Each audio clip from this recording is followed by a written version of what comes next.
Pursuing higher studies is often daunting on its own, but doing so across international borders brings with it its own set of challenges. In this episode, I talk to three friends about their experiences with studying abroad. We discuss what it is like to adjust to a new environment and other aspects such as mental health, job searches, research pitfalls, and many other things. Tune in to find out more.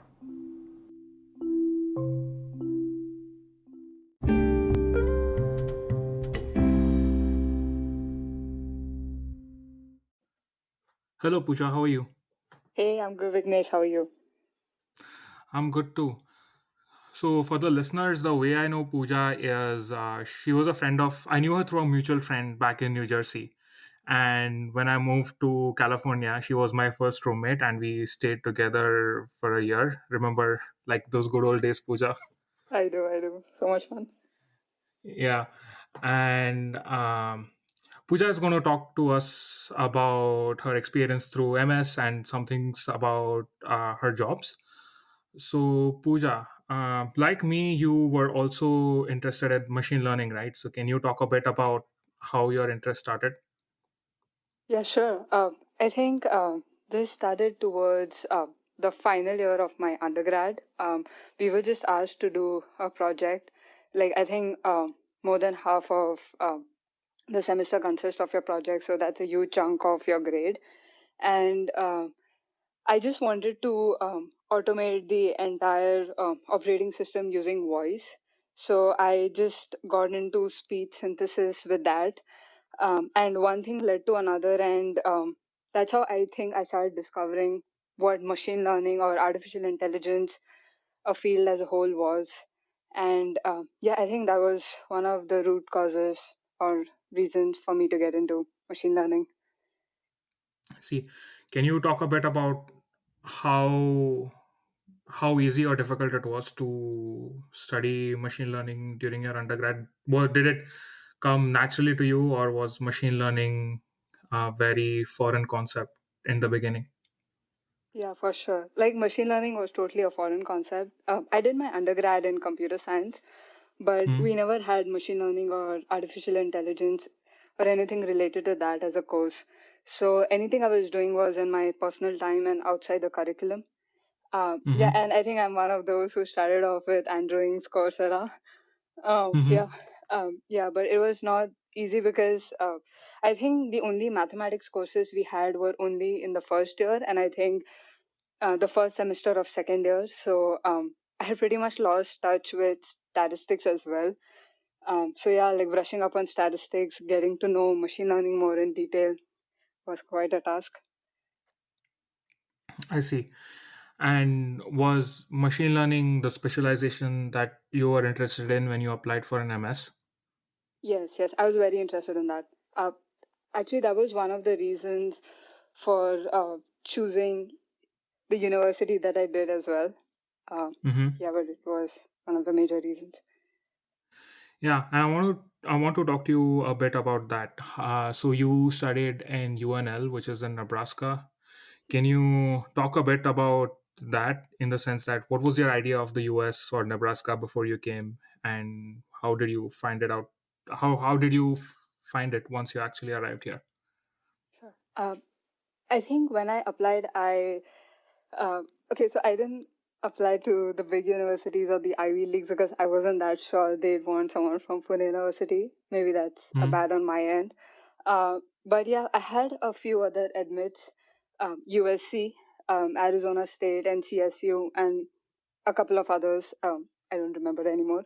Um, and then there Oh, was so long also, ago, right? It was like yeah, 5 years ago now. yeah. Yeah, and yeah, then there was University of Nebraska Lincoln UNL. So then I think I just looked at. Also, my aim was more of research because that's what I ended up liking. Like when I told you that I was doing this final year undergrad project on speech synthesis, I realized that research is something which attracted me a lot. And that's why I wanted to focus my grad studies on research as well as machine learning. And then when I looked at UNL's curriculum of all the universities I had an admit for, I realized that um, towards the second year, they let you choose between a capstone course, a project, or a thesis. But I Mm-hmm. mean, it's up to you. Like, if you don't finish your thesis within the 2 years of your master's time period, then you do go on for like 3 years or 4 years. But they do allow you to finish your thesis in 2 years. That attracted my attention. And then I looked at different professors and what their area of expertise or what were they working on, to see if it just aligned with what I wanted to do. I had a very vague idea. Like, I didn't even know what would attract me. Like I said, I didn't have um, any training as such in machine learning. I was doing all of this in my free time before entering grad school. Um, yeah, and then apart from that, I also looked at the courses they were offering. And UNL was one of the few who offered a lot of machine learning courses. Like, they had a course called Support Vector Machines, like an entire course dedicated just to SVMs. And that was pretty cool. So I realized that why not? And yeah, apart from that, they were fully funding me. And I was going to get a stipend and stuff. Like, they were going to hire me as an RA and then going to waive off my fees. So why not? And the cost of living in Nebraska was pretty cheap. Like, in like $250, I had my own room with my own Mm-hmm. bathroom. Um, Mm-hmm. yeah, and I think that's a huge deal in the US when you're a student. Two fifty Yeah, dollars in New York gets you a closet. yeah, yeah. So, I mean, when I looked at all these things, I was like, sure, why not UNL? Mm-hmm. And can you talk a bit about how you found living in Nebraska? I'm sure it was pretty different from the cities you were used to in India. Can you talk a Right. bit about that? Yeah, sure. So I think, okay, so like when you're about to land into a city, you get Mm-hmm. excited because you see city around you. Um, Mm-hmm. so I just kept seeing greenery, like vast Mm-hmm. empty lands and lands. And then we were already at the airport, like we had landed, and I was like, wait, what? How far is Link? And I was told that, like, the university itself is like just 10 or 15 minutes by drive from the airport. So I'm like, did I not see my university at all? Um, yeah, it was different for sure. And I come from Pune in India. That's like Mm-hmm. a pretty happening city. It's like a city. Um, Mm-hmm. and then, yeah, Nebraska was a huge change because it was basically college town. Like, the university UNL was its major source of income. So everyone around, like the people living there, were also either professors, students, or people who worked at the university. I still remember back in the time we only had 7 bars. Not that I visited bars frequently, but Mm-hmm. yeah, that's just Should something tell I you the remember. scale of things. Yeah, yeah, um, yeah. And then my house was like walking, like you can cover the entire Lincoln pretty much on foot. Mm-hmm. Yeah, that was pretty different. And I think one of the things I still remember is, so I like Indian food and I like to cook Indian food. Um, Mm-hmm. but for that, you also need certain groceries, which you just find in some Indian marketplace or something like that.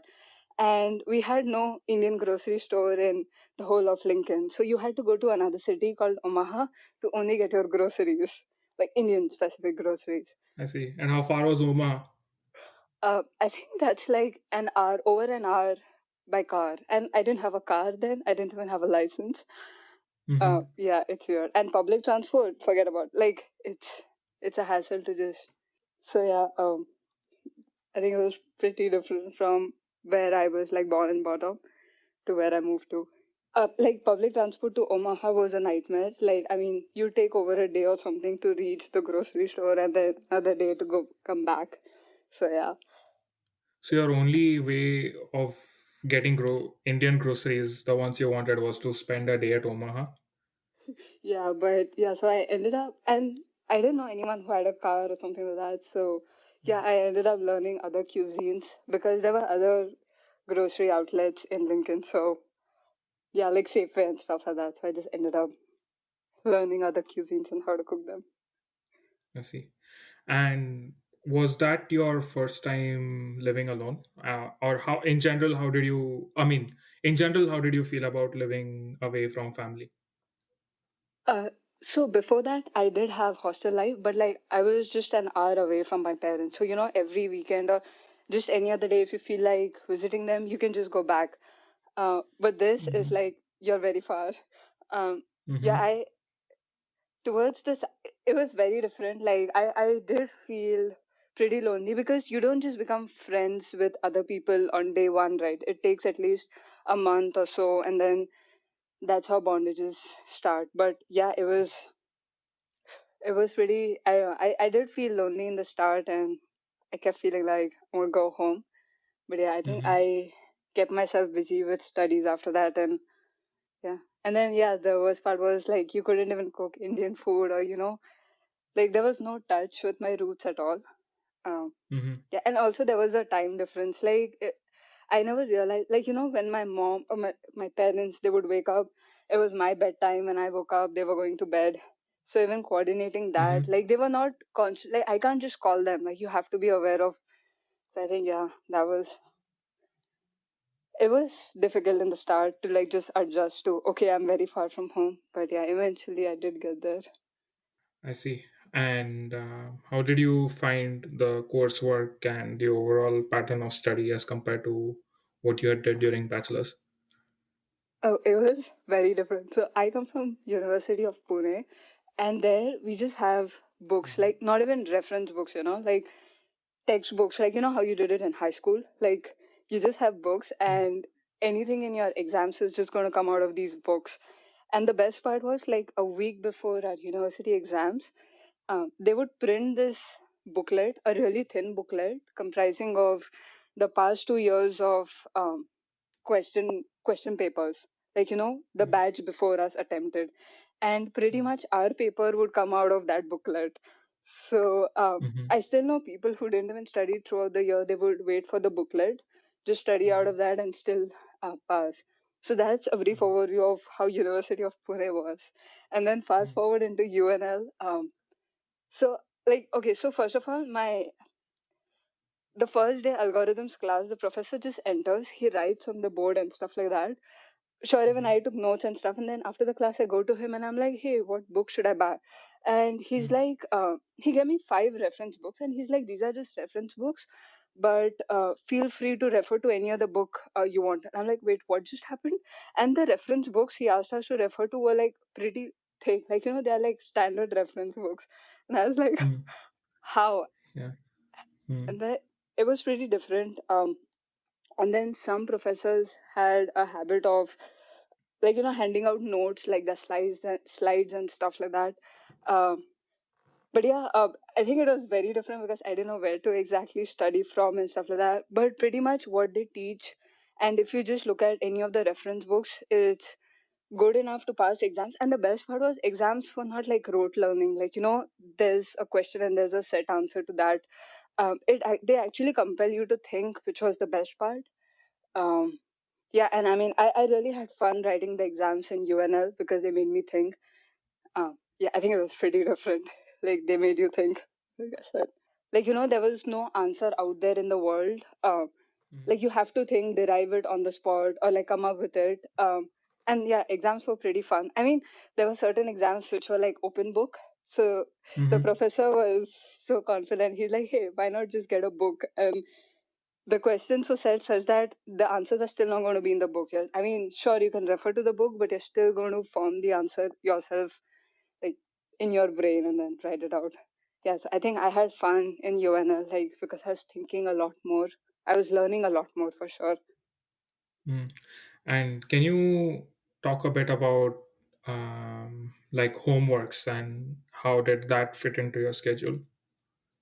Uh, okay, so the first, I think the second week or something when we started getting homeworks, it was a nightmare for me because I wasn't used to getting homeworks and such things before. I think I was over ambitious and I took 4 courses in my first semester Mm-hmm. itself, and 3 of them had homeworks, and I think I did have a hard time. And the homeworks weren't even pretty easy. Like you can't even just Google for those answers, or at least I mean you're not supposed to. Um, so I think yeah, it required quite a dedication on your end, and Yeah, it was very difficult. Like, I think the first semester, I took some time to get used to how the coursework in UNL works. But I think towards the end, I just knew what I'm walking into, so it worked out. Hmm. I see. And can you talk a bit about towards the end of towards the end of your degree, the job search phase, and how did you find that? So, okay, that's fine. So towards the ending, actually, we had Microsoft come on campus, and Mm-hmm. they collected our resumes, and then they like shortlisted your resumes. And the Mm-hmm. next day, we were on campus itself. We had our first interview, like the shortlisted candidates, and Mm-hmm. I think I got shortlisted in that, and I passed the interview as well. And the next stage, they flew me to Seattle to interview, Mm-hmm. and I did get that job. uh, Mm-hmm. but like on the side, I was also applying to other companies. So okay, so what I had heard from people already working in the US with the big companies, I don't know how sure it was, and it was a naive me back then. They said that um, like if you're more determined or you want more passionate about something, just join a startup, because like your code is like something that's going to end up going in production, or you're going to make a product from ground up. Like if you work Mm-hmm. at big companies, they were like, you'll be working on a small module, and sometimes it might not even reach production, or I mean, it's a small part of a big thing, right? And the big thing is already there, it's been there for years. So I was applying to startups on the side, and Mm-hmm. I think I got a couple of offers, so I ended up rejecting Microsoft. Um, I see. yeah, and I think they blacklisted me. So after that, I've tried applying to them. Like after 2 or 3 years, I tried applying to them. The recruiters don't even get back to me. Like, hey, sorry, or hey, let's do a round of interview. Yeah, but after that, I think yeah, I got into a startup based out of San Francisco. It was a I see. cybersecurity startup. Yeah. Before we talk about the startup, what do you think about the decision, the Microsoft decision? Would you make the same choice again, or would you do something else if you knew what you know now? Uh, I think because now things have worked out well anyway, I would still end up choosing the startup because, okay, spoiler alert, within, I did leave the startup within like a year and 8 months of working there, but Mm-hmm. I learned a lot. Like, I don't know, like it was amazing. The pace at which I was producing code, testing, writing models, and the discussions that you have, because like pretty much everyone is at the same level. Like there's no hey, I'm senior to you, so you listen to me. Like everyone is just at the same level, and it was pretty good. Like the startup environment was just amazing. So yeah, I think no, I wouldn't. I would still take the same choices. Yeah, and I think uh, like what you said about startups is exactly right. They are flat in terms of the organization, and you do get to do a lot more things a lot quicker. But I do want to ask you about the startup in terms of how you had to leave it, and that was not a particularly easy situation. So can you shed a bit of light on that? Sure. So like I said, it was a cybersecurity startup which was trying to integrate machine learning into it, and they hired me as a senior machine learning engineer. So my job would be like take a cybersecurity problem out there in the world and try to automate it. Like right now, human analysts are doing this, and that's when you see, these big banks or some big companies get hacked. There's a reason, right? Because there's no automation, and by the time a human eye catches something, maybe it would be too late. And Mm-hmm. also, there wasn't much literature then on the topics I was trying to work on. But at the same Mm-hmm. time, it's not an easy problem because you need data, right? I mean, how do you build a model if there's no data? And because it's a startup, like we didn't have enough data yet because you don't have so many clients yet, right? And Mm-hmm. we ended like there was a stage where I kept asking for data, and we couldn't just get data. And I think some other machine learning people were having the same problem in the startup, and Yeah, I think towards the ending, our CEO realized that it's okay to not do machine learning anymore. Like, just go traditional cybersecurity way and see where that takes the startup. And Mm-hmm. yeah, I think they were pretty nice about it, and they spoke to us, and it made sense because something they started off with didn't pretty much align then. Like, this is a year and 8 months of me working with them. And yeah, Mm-hmm. they gave me a time period, and they were like, can you like search for other jobs, because it's beneficial for them and me, because even I wasn't putting my skills to use anymore. Like, I was just sitting Mm-hmm. there and they couldn't get data also. Yeah, and yeah, but the thing is, yeah, so after they said that, I think they also gave us a time period, like do it within 2 months, because I think they also need to plan out their finances and stuff. Mm-hmm. Yeah, they helped us by referring to other places and stuff like that. So the entire machine learning team was given this warning. And yeah, so it was pretty difficult because like doing everything in 2 months is not easy. Like, I was also on my H1B, to mention that. And Mm-hmm. you just get 60 days of grace period to go unemployed. 60 days, yeah, on your H1B. Mm-hmm. And even in those 60 days, your H1B transfer should have already been initiated by the new company, and it should have already reached USCIS. So Mm-hmm. technically, you don't even get those 60 days. Um, Mm-hmm. yeah, and also when this news comes to you, it's not a pleasant news. So it's not like, oh, okay, cool, I'll just start searching for jobs. That's not how it works, right?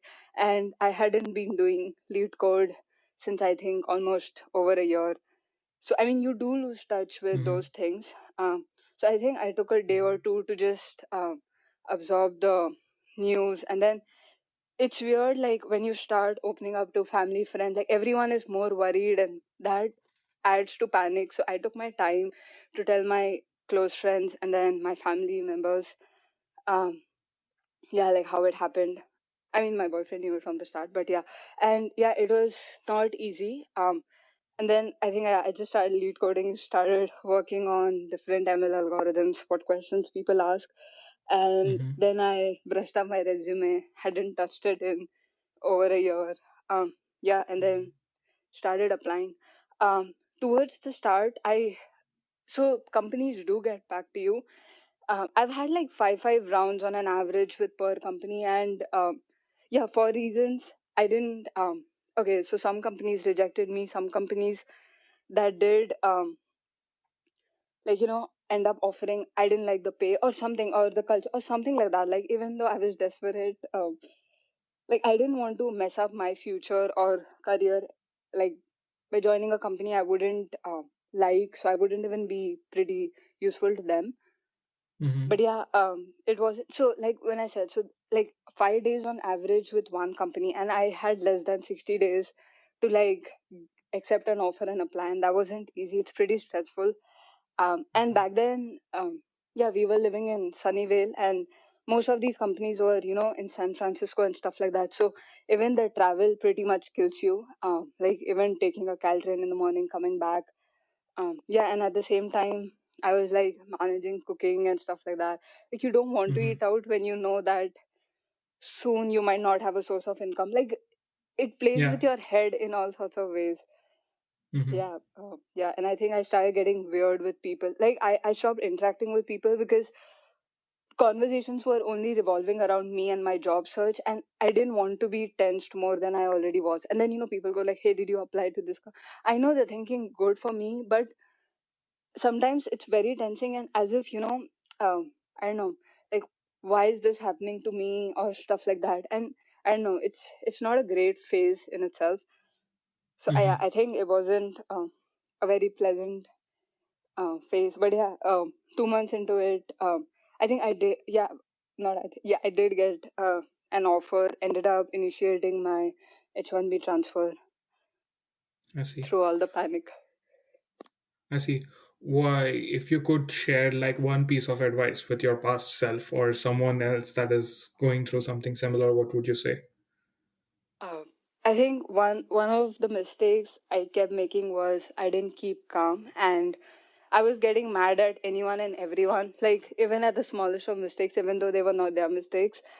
Um, but yeah, I mean, I pretty much believe that it's just going to work out in the end. So just keep your calm and with a cool head, go ahead. Hmm.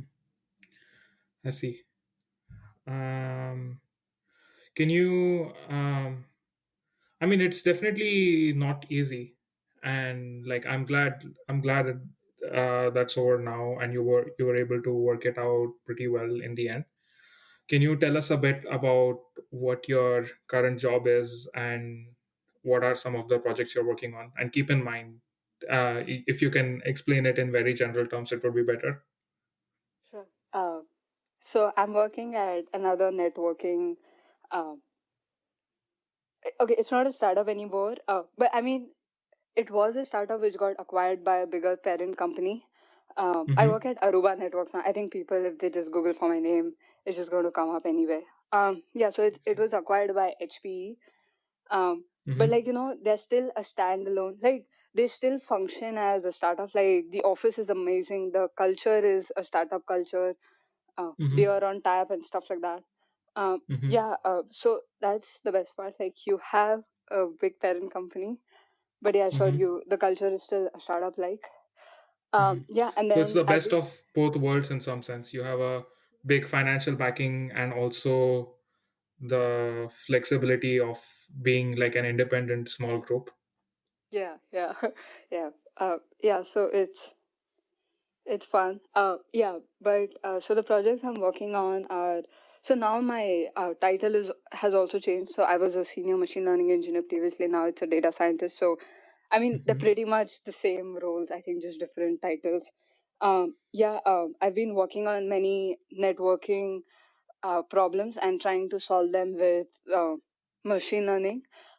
This is where even my previous startup skills have come into play. So actually, uh, two projects overlap with the projects from my previous startup, and all the expertise I gained there, or the different explorations and the different paths I took, why certain paths failed, are coming to use now because I am not going into that rabbit hole here. Instead, starting or working on my mistakes. Yeah, and there are many cool projects. So, okay, I don't know if I'm allowed to talk about them. Um, Mm-hmm. but yeah, I mean, they're just network. Like we're just trying to automate networking using machine learning. I see.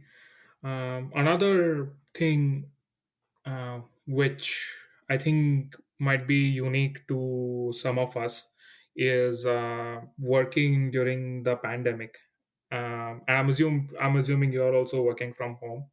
So can you talk a bit about that and how it is working from home and how you manage to maintain productivity during this time? Sure. I think when they initially asked us to work from home, I was like, oh, okay, this is going to get over in 1 month at the max. So I wasn't taking work from home that seriously. Like I didn't even have my own desk and chair set up. We had two people in the house, so one desk and chair is set up, but for the other person there was no desk and chair. Um, Mm-hmm. but yeah, and so I think towards the start, like initially I had problems because there's an Xbox in the house, so I ended up gaming a lot. And there's a TV, like there are so many distractions. But I think the more it got serious, like oh my god, this is something that could go on for the end of the year. Yeah, I got my desk and chair set up the first thing, and then my problem Mm-hmm. was I didn't know when to stop. Like when you go to work, you have a routine. Like you wake up, there's a travel period where like you gather your thoughts, you start working, you meet people, lunch breaks and stuff like that, or like go out with your colleagues, um, come home and then do stuff. But when I'm home, like there's no travel. Like I just wake up, like do my morning stuff like chores, and then I'm at my desk and I don't know when to stop. Like do you stop at 5, do you stop at 6? And then sometimes like I'm in the kitchen cooking and I'm like, oh, I should look at these results, and then I run to my desk. I have no idea what's going on in the kitchen.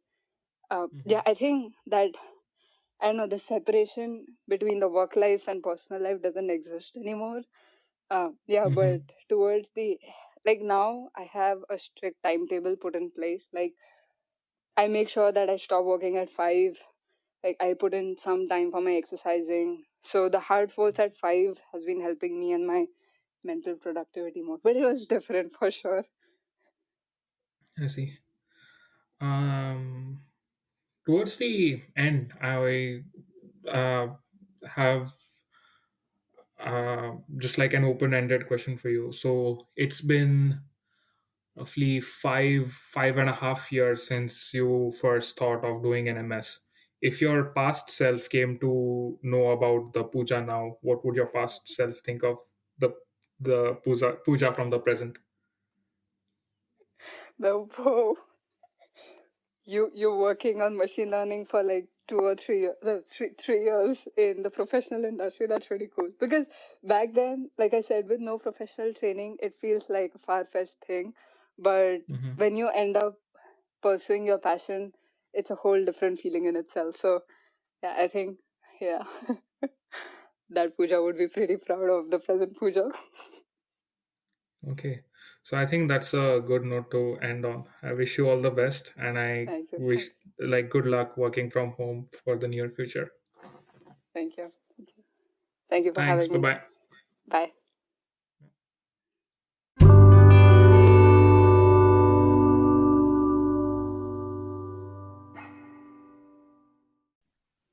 Okay, hello everyone. Today we are joined by Colleen, all the way from Paris. Hi, Colleen. Hi. So the way I know Colleen is because she was the recruiting assistant at Feature X, and I joined Feature X as my first job. Since then, she's been, I think she was with us till from June till October, and since then she has started her master's at Paris. So, Colleen, can you tell us a little bit about the program that you're in Sure. So and your university as well? I am currently studying in a program called Communications, Media, and Creative Industries at a school called Sciences Po. It's a really great program. There's about 40 of us. We're specifically in the English track. None of my classes are in French, which is nice for me because I'm definitely not fluent. But yeah, there's like 40 of us in the program, and everyone's super, super nice, and we get along great. And overall, I'm really pleased with the program itself. I'm so happy that I ended up at this school. Can you tell us a little bit about your bachelor's background and why you chose to go to Paris and this particular school? Sure. So we have to kind of take the way, way back machine and start at Johnson and Wales. That's where I did my undergrad in sports event entertainment management. And then when I graduated, I actually moved to Paris for a year to be an au pair for a French family. And it was one of the best experiences of my life. I absolutely adored living in the city. I had such a great family. It was a really amazing experience. And I had wanted to stay in Paris, but I, I didn't have any clear direction at the time. And, you know, my mom didn't want me to stay as an au pair. She wanted me to start this career in this field that I got this expensive degree in. So I ended up coming home. And from there, I kind of bounced around a bit. I had so many different jobs. I worked as a travel specialist at an educational travel company. And then after working there for a year, I was working at Feature X part time. And then also I was a manager at a clothing store part time. And then, like you said, I was there until October. And then I moved to Chicago and worked as an executive assistant at a company called Gartner.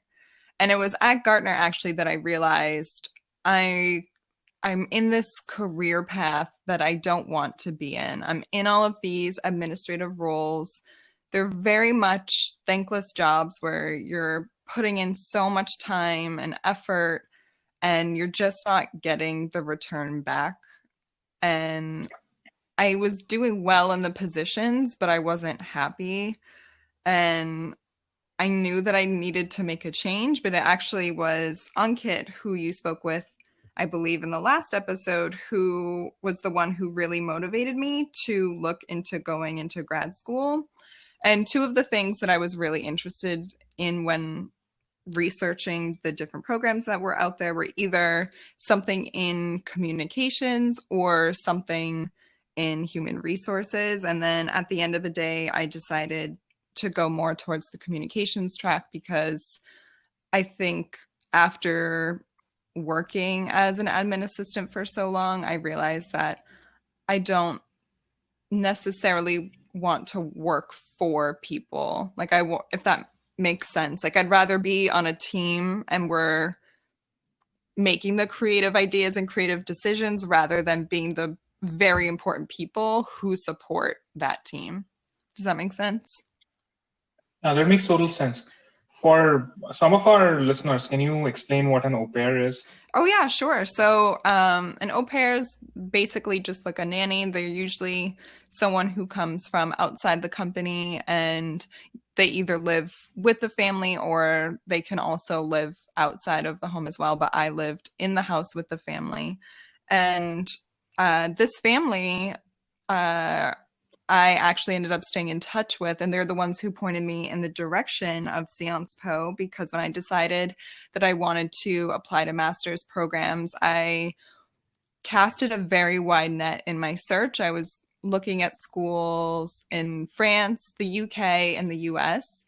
And when I reached out to them and asked them what they thought of any communications programs that they had known of for Paris specifically, they mentioned this program. And as soon as I looked at it, I absolutely loved it. And it became my top choice. And from the rest is history. Yeah. All of us have heard about Paris and like seen it in movies and stuff like that. Of course, I've never been. But how is it as a city, and how does it add to your learning experience? I was actually just thinking this the other day that I don't know if I will ever live in a city again that is as beautiful as Paris. It is one of the most breathtaking cities. Like even when you're having such a bad day here, even when you're frustrated because you can't fully express yourself with the language, or you miss certain things from home, you just go for a short walk around your neighborhood and it just completely takes your breath away. The architecture, the monuments, the museums. So for me, it definitely was such a draw to come back to this city that I love so much. And unfortunately, this year was not the easiest year to come back. In the fall, we had these major strikes, which were transportation strikes. So we lost access to the bus and metro system for, I want to say, like a month and a half. It was really, really difficult. And that was right during our finals. So they ended up having to cancel some finals, reschedule other finals. It made getting around the city so difficult. And then in January, when we all came back from break, we had a couple months of normalcy. And then, of course, the coronavirus hit and has completely changed everything. Yeah, I'm sure that has challenges of its own, and we will talk about it a bit towards the end. In terms of studying in Paris, or I don't know if the education system in France is the same as the rest of the Europe, but what are some of the differences that you notice as compared to the American colleges? It's very, very different here. And coming here made me have an appreciation for the American education system. Like in classes, you don't get the same level of debate. It's more that the teacher teaches you the subject and you absorb the information and you can ask questions, but it's not, you never get the same level of debate between the classmates and the teacher. It's definitely not as interactive as the American learning environment. And also what's interesting is that, so obviously they have a different grading system where they don't do the letter grades, they do number grades. And 20 is the highest that you can get, and 10 is considered like passing. If you get less than a 10, then you failed the course. And 20s are virtually impossible. Like if you get a 20 on something, like it is absolutely perfect. It is so rare for you to get a 20 on something. And coming from the American system, I think that was kind of a hard shock because I was used to getting A's all the time in undergrad. And then in master's, to have someone tell you, you will basically never achieve this level of perfection, which in hindsight is a good lesson because, of course, there's always something on any project, on any paper that you could improve on. There's always room for improvement. And I definitely believe that. And we shouldn't just settle. But it was weird to go and have that shock of no matter how hard you try, you will almost never get the perfect grade. I see. How close to 20 have you managed so far, if you don't mind I got asking? 120, and it was I saved the final exam because I was so excited about it. I had it hanging on my fridge for a while. So I got 1 last semester, and we haven't received our grades yet for this semester, but I I don't have high hopes for any 20s this semester. I see. What subject was that? It was called Media New Formula, which I feel like is just a bunch of buzzwords. It basically was teaching us about the current and future landscape of the digital media field. Yeah.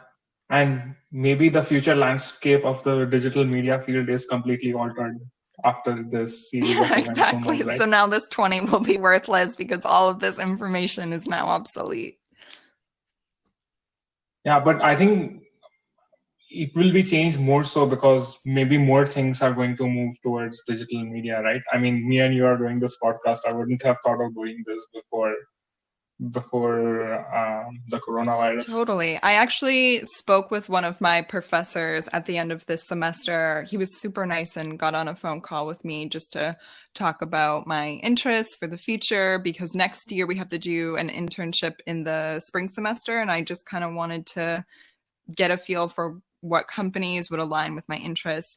And I asked him point blank, like, what do you think is in line for this field in the future? And he actually seemed pretty optimistic about it. Of course, there's going to be major changes, and not all of those are going to be positive changes. But overall, I think getting into the digital landscape in some fashion is going to be very helpful. And even now, just making yourself very very flexible and being able to work in a remote environment, I think that's definitely something that we're going to see more of in the future. So even though it's a pain taking the classes online, honing those skills of finding a way to be productive, despite the fact that it's now a completely different structure than what you had before, has been a very useful experience.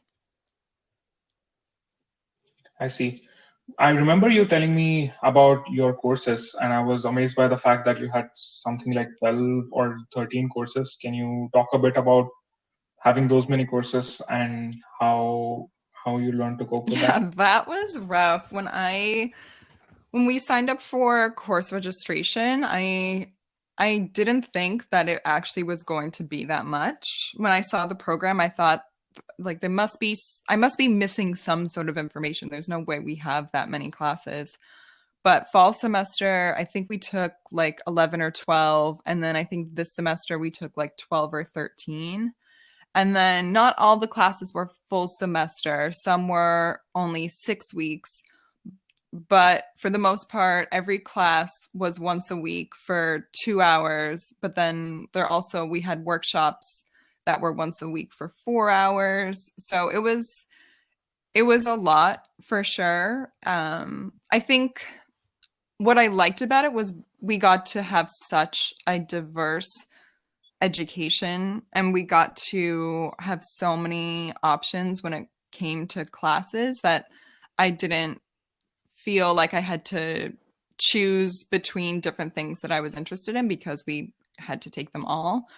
But what also made it really difficult was that there's no way that you can devote the same energy and the same level that you would if maybe we were only taking 5 or 6 classes a semester as you would to 12 or 13. It just is impossible. So I felt like I wasn't able to give every class my all, and I think that was disappointing for me. I see. And how does staying away from home compare the second time around? Of course, you are no stranger to Paris, but how does studying away from home feel like? And were there any challenges associated with that? Yeah, actually, a lot more than what I was initially anticipating. So, the first time I lived in Paris, my dad actually passed away from a heart attack like the 5th day that I arrived. And so coming back this time around, I started to get really bad anxiety, even just like filling out the visa paperwork and all of the same. It felt way too much like deja vu. It was such a terrible experience, and it also was the 5-year anniversary of his death. So when I first moved here, it was a very intense experience. And then on top of that, to go through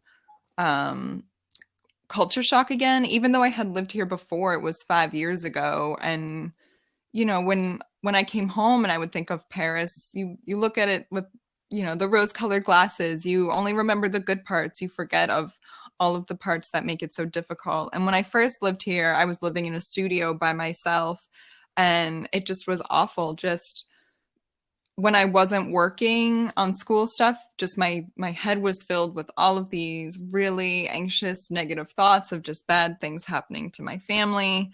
And, I reached out and was able to find a therapist here who was able to help me get through some of those initial first weeks, which was very helpful. But yeah, it was a very difficult transition. And I actually ended up deciding at the end of my first semester that I didn't want to live alone anymore, that even though I'm 28 and I lived alone in Chicago, living alone in France is just such a different ballgame, because when the dishwasher broke in my apartment, my first apartment, it was on me, and I had to communicate in French with these companies, and it was really difficult and, again, just an isolating situation. Whereas now I have 2 roommates, but only one of them lives here at the time, and we get along great. And it's so nice the way our apartment is set up. It's almost like I have a studio within our apartment, because I have my own shower in my room. My room is like you have to go up a flight of stairs to get to my bedroom, so it feels like I get to have that privacy, but then I also get to have the experience of being around people when I want that. So it's like the best of both worlds. Yeah, I'm also always had roommates wherever I've been, and I think it brings with this sense of camaraderie, in the sense that no matter what happens, we'll be in this together. Exactly. And I'm sure having a roommate has been like especially good during the yes, I lockdowns, right? think if I was alone during the lockdowns, it would have been just like being back in that studio, but only 10 times worse, because I wouldn't have been able to leave. So she and I get along so well. And we even had some issues with the apartment with stuff breaking down. And just to know that, like, even though I'm the one who speaks, I don't speak French well, but I speak it a little bit better than her. So I kind of take the reins when it comes to that stuff. But just to know that I'm not alone, even if she can't contribute in the same way, it just makes it so much easier that it's not 100% all on you with all of that pressure. Yeah, and like a question on the lighter side: how much would you pay for a cheeseburger right now? Like, do you mean how much in French prices, or how much would I pay to have an American cheeseburger? No, but like how much do you miss cheeseburgers? What? How much do you I miss miss them cheeseburgers? so much. Even the cheeseburgers that are here, it's just not the same. And it's funny that you say that. The other day I was looking at a picture of a classic American cheeseburger, and it hurt. It really hurt. I see. Do you manage to cook a lot, and do you cook some uniquely American dishes? I don't really know if I would consider them uniquely American. I think because America is such the melting pot, it's so hard to say really what is considered an American dish because I feel like we're just borrowing from other cultures anyway. But I mostly cook at home. I Mm-hmm. think it's, especially as a student, it's just so much more cost effective. But yeah, nothing too fancy because unfortunately the kitchens here are a little bit more difficult setup than the ones back home. They're a lot smaller, so I can't really do my full spread that I'd really love. And currently, our stove is broken, so right now we are cooking with just a microwave and a toaster oven and getting very creative. That must suck. So do you have to now just learn enough French to find a repairman or repairwoman, and if you have Yeah, it it's fixed there? been such a nightmare with the repairman. We've been working with our landlord. Our landlord's super nice in this apartment, which is awesome because in my last apartment, she was not very helpful. And this one is. And she called the company and she told them, this broke. We need someone to come out and fix it. But then something weird happened where they said that they came to the apartment, but no one answered their call, but I never received a call. And also we were home all day because, it's like no one's trying to spend all day outside right now.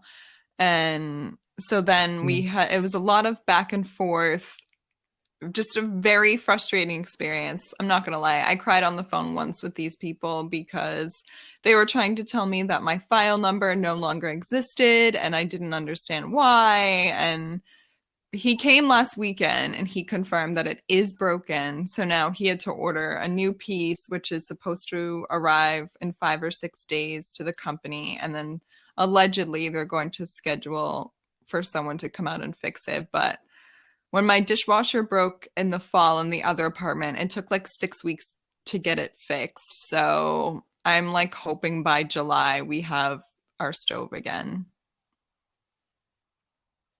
Yeah, it sounds like Comcast, but 10 times worse and in a foreign Exactly. language. I think that is one of the most difficult parts is just the lack of being able to communicate. And my comprehension is actually pretty decent, which almost makes it worse because you can understand that these people are frustrated with you and annoyed with you, but you can't communicate back being like, I know, I get it, I'm trying.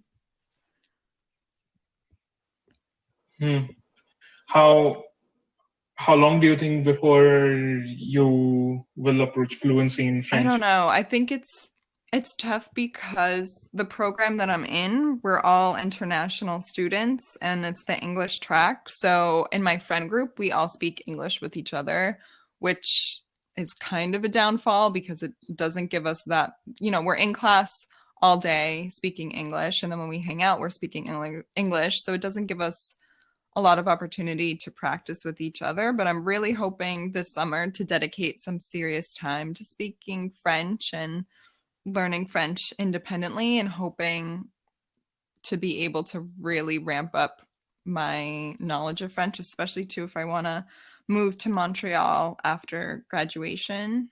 I really need to work on my French. I see. So before we started the podcast, you told us about a particular subject that you found difficult. Can you tell us a bit about that and what was your Yeah, experience there was there? one class that I absolutely loved in the fall called semiotics, and honestly, I can't even really describe the class to you. It just it was just so intense where you would look at an image and you would try to describe the image as if you were an alien who just landed on the planet that day and you had to kind of extract the meaning from the image without knowing the full cultural connotations behind it. So it was on Fridays at 8 a.m., which already is a very difficult time slot. And then to have this class that's so cerebral. And I mean, I loved it. I thought it was really interesting as a topic, but apparently I did not do that well. We only had 2 assignments for that class, and I did not do well on the group project, and I did not do well on the final paper, and that ended up being my worst grade. In the fall semester, I got an 11. I barely passed the class, which was such a surprise to me, and I definitely was really disappointed because I loved the subject, I loved the teacher, and I thought that I had a decent understanding of it, but apparently I did not. You said that there were just two assignments and a group assignment. Do you think if there were more graded pieces of coursework, you could have had some feedback and done better? Yeah, definitely. I think literally the last 2 assignments were due. One was due on the last day of class, and then the final paper, the group presentation was due on the last day of class, and then the final paper was due like a week after that, maybe. So you didn't even know how your group presentation went, and then you had to submit this final paper. So up until the end of the class, we had no feedback onto how we understood the subject, just with the short discussions that we had in class. And with those discussions, I thought I really understood and I thought I was getting it. But apparently in my papers and my group presentation, I did not.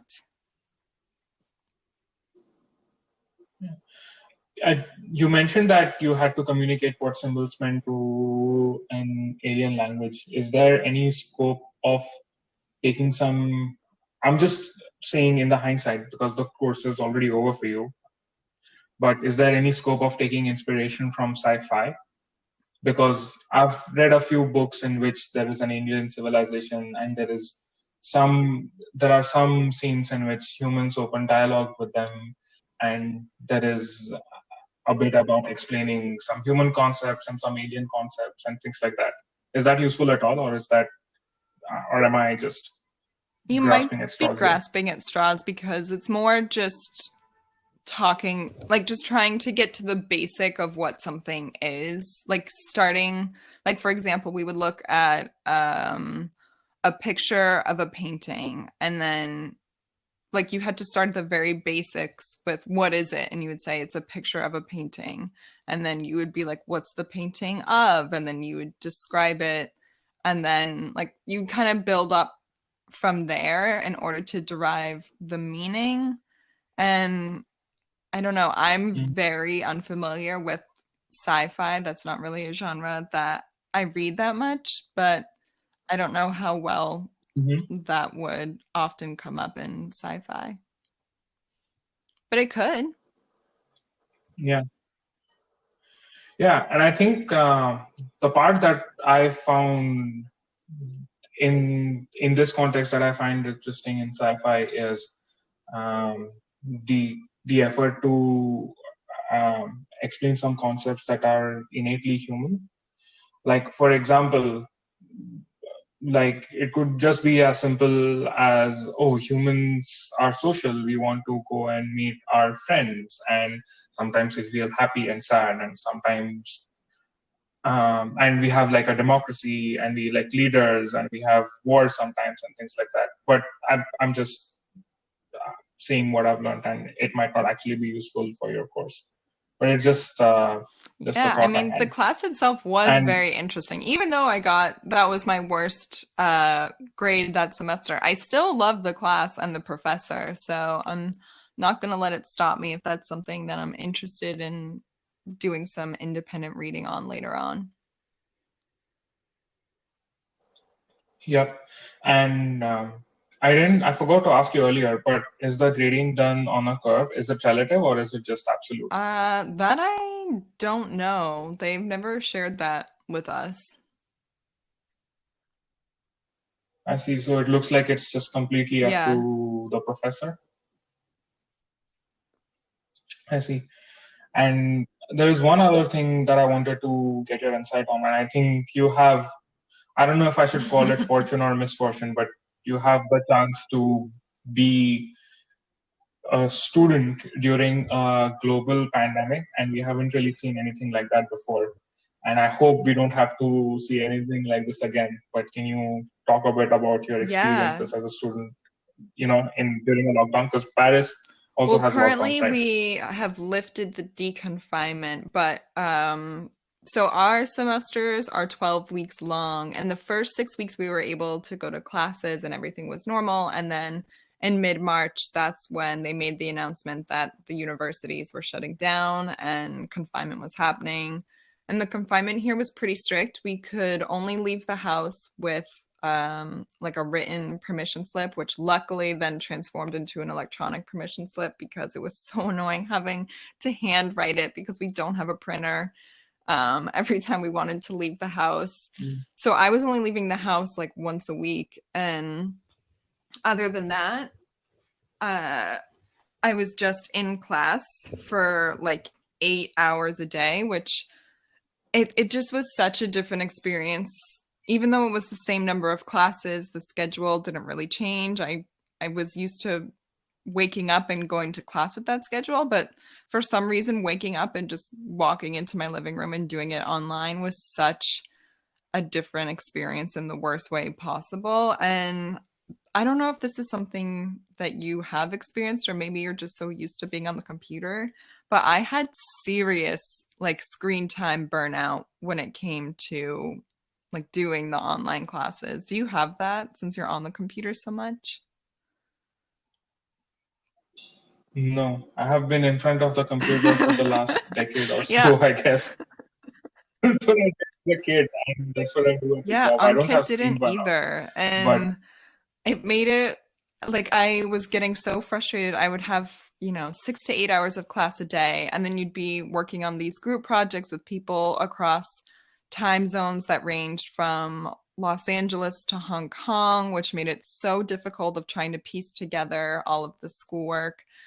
And then, the only way to talk to people was also online on Zoom calls and house party. That no, even talking to friends and family didn't feel fun. It felt like another Zoom meeting that I have to go to at the end of the day. And it was really difficult. But the classes overall, unfortunately, just lost a lot of value. It was really hard to motivate yourself to continue to do the schoolwork to the best of your ability.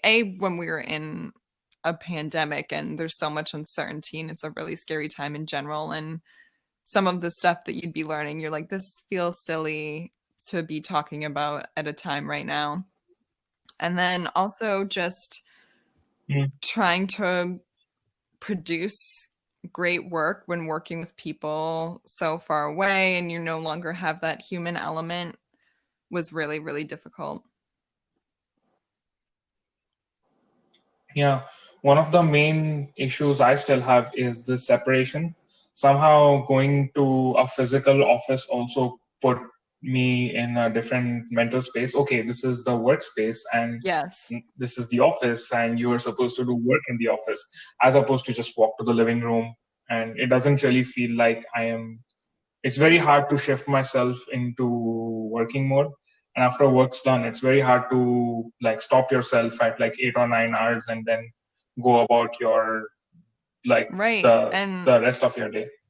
Because when you left office, it was like just pretty simple. You just left office and forgot about it. But now it just feels like one continuous chunk, and sometimes it's just hard to Yeah, even it's know so what day true. of the And week it one of is. the things that I tried to do to fight that feeling was to get dressed every day, even though I wasn't leaving my house. And a lot of my friends thought I was crazy. They'd always laugh on Zoom calls. I'd be like dressed and ready, and they'd all be in their pajamas. But for me, because I didn't get the chance to have that physical compartmentalization, I needed to have it with the way that I dressed, to know that like pajamas are for sleeping and your clothes are for when you're at work doing your work stuff, which for me is school. So I found that really helpful, that even though I didn't want to necessarily be dressed, I mentally felt better and mentally felt more motivated the more put together that I was.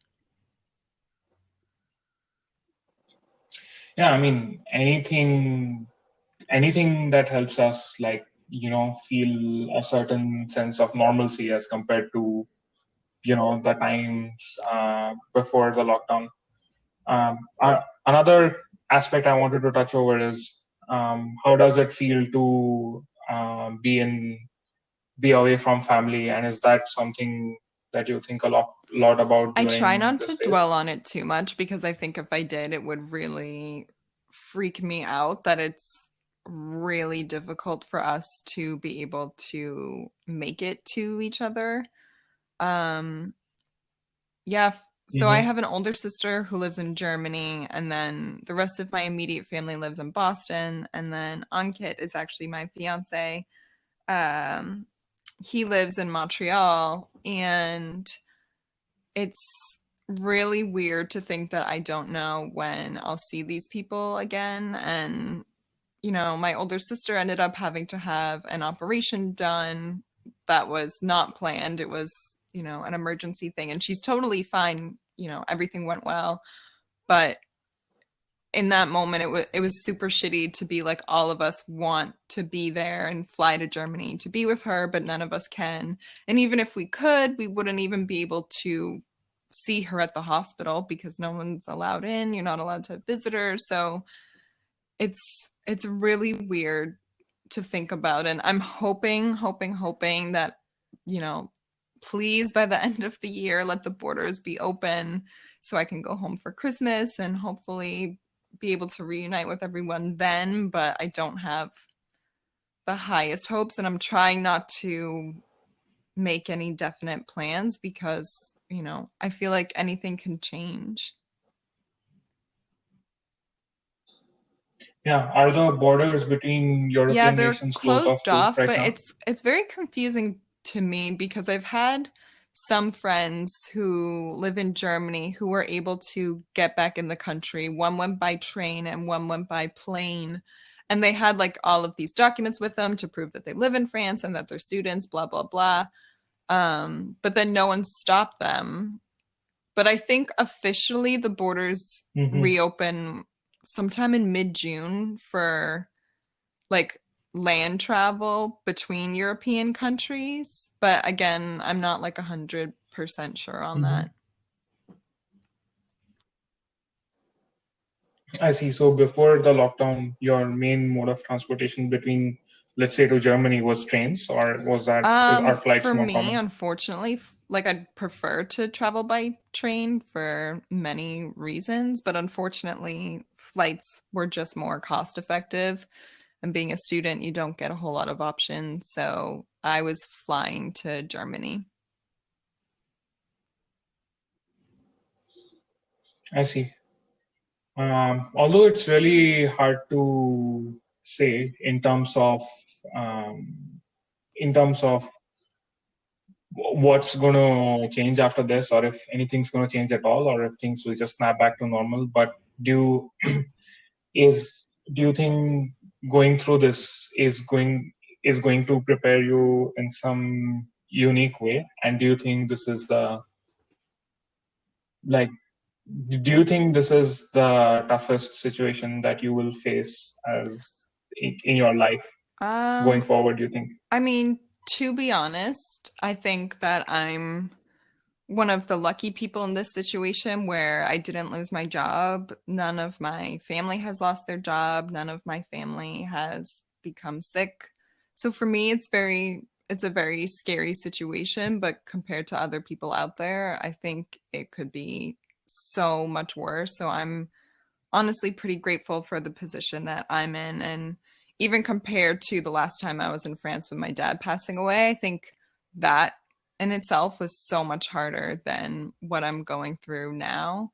But I do think from a career perspective, Mm-hmm. it's been an incredible learning experience, especially for the field of communications, how almost overnight everyone had to completely pivot and change their communication strategy in order to realign. And, this whole situation is completely unprecedented. So there's no rule book on how your business should be communicating in a pandemic. And so a lot of it's just trial and error and seeing what other companies are doing. And there may not always be a right way to communicate something, but there's definitely been examples of wrong ways of people communicating important messages at this time. So from that perspective, I think it's been so fascinating for my major to be able to talk with our teachers who work in the field and have them share their experience with us and try to absorb it as much as possible. I see. What do you think about some of the trends that are coming up? Twitter just announced that it'll support work from home forever. I mean, all of Google, Facebook, and Microsoft is working from home. Do you think it's a trend that we will see? I mean, it's just speculation at this point, but I just wanted to get your thoughts. Do you think it's a trend that we'll see, that people will just move far away and continue just working from home? Or do you think when it's possible, office spaces are going to return? I think it could go both ways and also affect people both positively and negatively. For the people who are trying to, push their employers to support the idea of remote working, they have been able to use this opportunity to show that not only have I been working at home, it's been during a pandemic, so there's so many other factors going on. And if I've been able to maintain my productivity, I think I should be able to do it in times, that aren't a crisis. But in the other sense, for the people who don't necessarily love working remotely, who like to have that opportunity to go into the office, for smaller businesses, it might make more sense for them only to have remote staff. Now that they see that everyone's able to work and be productive, it might not be worth having the rent of an office space if everyone's able to just do it remotely. So I think it'll be really interesting to see where that goes. But one of the things that I'm honestly most interested in, which is a little divergent from the topic, is just for the bars and cafes in Paris, seeing how they adjust to the situation, because the culture here around food is so different. Like I honestly can't wrap my head around how they're going to move forward. I see. An option that's common here is just offering takeout? Yeah, so they definitely have been well? upping their game when it comes to takeout. And I think that's fantastic. And they're doing a lot of trying to put together those like take home meals that they prepare it like 80% of the way. And then you just have to like go home and put it in the oven. But what will be most interesting for me, like the culture here is you can sit at a cafe or sit at a restaurant with friends over wine. And it's a very different experience where you could sit there for hours and have just long conversations, and you don't have the waiter keep coming up to you and asking you. It's more that you call the waiter over when you're ready to order, when you're ready for the check. And I don't know if that model will be able to last, because if we have to have a maximum capacity in restaurants, I feel like they almost would have to turn it over to the American model of turning over tables, where as soon as you get your food, the check is dropped, and then it's kind of expected that you pay and you don't linger for hours and hours, because they're going to need that table in order to make money and stay in business. So that's something that I've really been following closely, especially too. I have a few friends who work in restaurants here in Paris, and I'm just, for their sake, I'm really hoping that it won't be too drastic. I see. Do you towards the end, I just want to ask what's going on with you this semester. You said you were working, is that correct? So do you have a job as a student? That's like also, I think one of the reasons why they pack on so many classes for us is they don't really want us working part-time. So this summer, I'm at the moment just trying to apply for internships, even just to get some just general Mhm. experience on my resume. And also, too, like I mentioned before, this is just such an incredible time for learning in the communication field that I would love to be on a team and just learn as much as I can at this time. And then also this summer, I decided with Ankit to start our own podcast as a fun summer project that also could be something that I could add to my resume. So I'm trying to beef up my resume as much as possible this summer and try and take this opportunity to learn as much as possible. And then next fall, I will have my final semester of classes. And then in the spring, I will have to do an internship with the company for 6 months. I see. Do you want to shed a bit of light on your Sure. podcast and So tell us it's what it's called about? the LDR podcast, which stands for the Long Distance Relationship Podcast. Ankit, who you heard from the last episode, is my fiance, and we have been dating the last 2.5 years, and it's all been completely long distance. We actually started dating right after I quit Feature X and moved to Chicago. And the podcast is just diving into everything around LDRs. I think it's a really interesting type of relationship. You yourself have been in an LDR and, may end up in a similar situation in the future. And I can't wait to talk to you about your LDR experience on our show. So hopefully we'll be releasing that soon.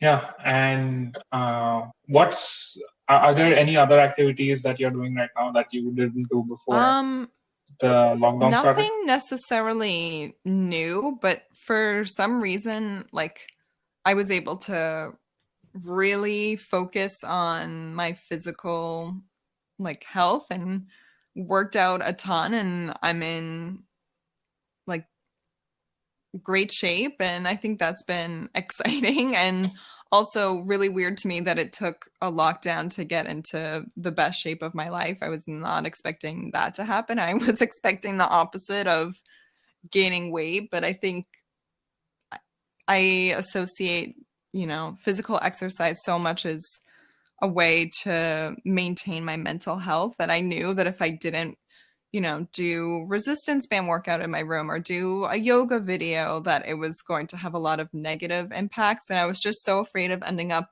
in that dark place that I was when I first moved here, that I was trying to do everything possible to avoid that. So it worked out in my benefit. Yeah, that sounds really fun.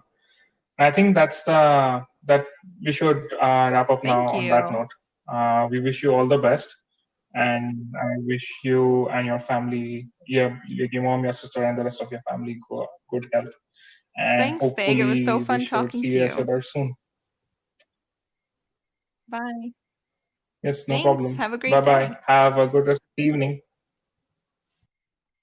Bye.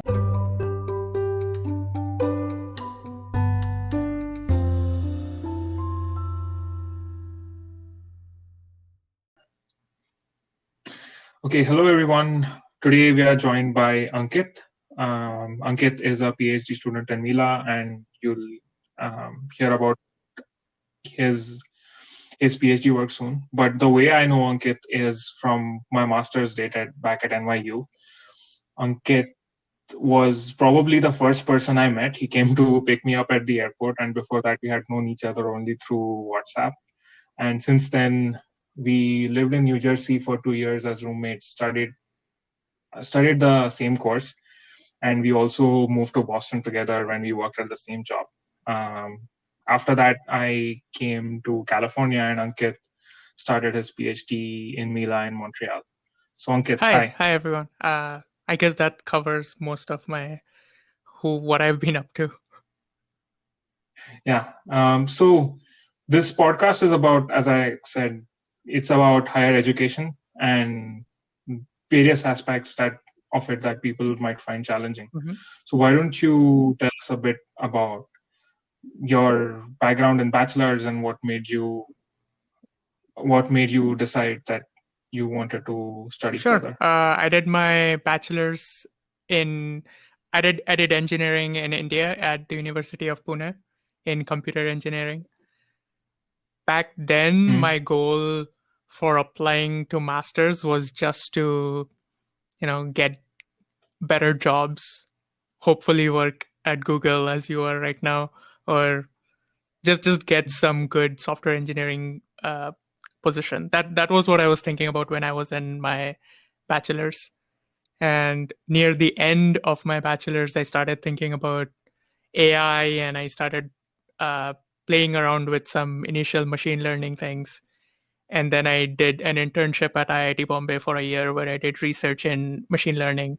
And somewhere after my graduation and before my research internship ended, I decided that I wanted to stay in this area of machine learning because I loved doing research. And I decided that I wanted to do a PhD in machine learning. But at this point, I just did not have any kind of profile to be able to apply for a PhD. I did not have any machine learning research experience except like a little bit, just a few months. And so my goal for my master's at NYU at that point when I actually was going to NYU was just to build a profile for a PhD application after my master's. So I went to NYU with the goal of building this profile.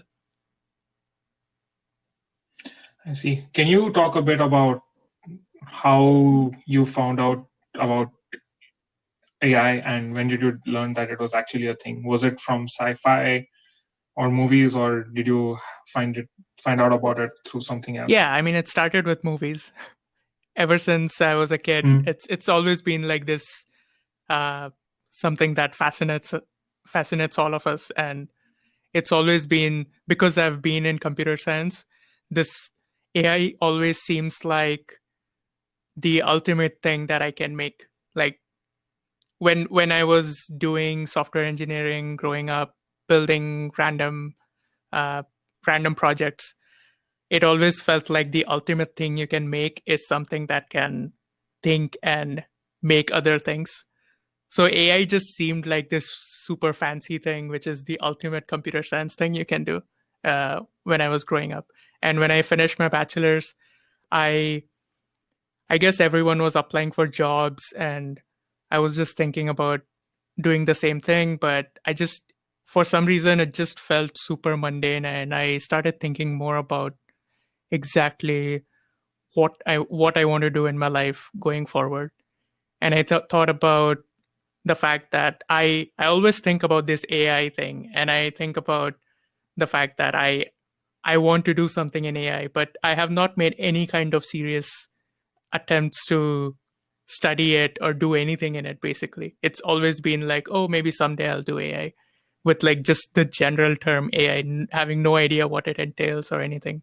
So after I graduated, I decided to actually find out what it is and start doing some research, what I need to learn. And then as I started doing that, I started getting into machine learning.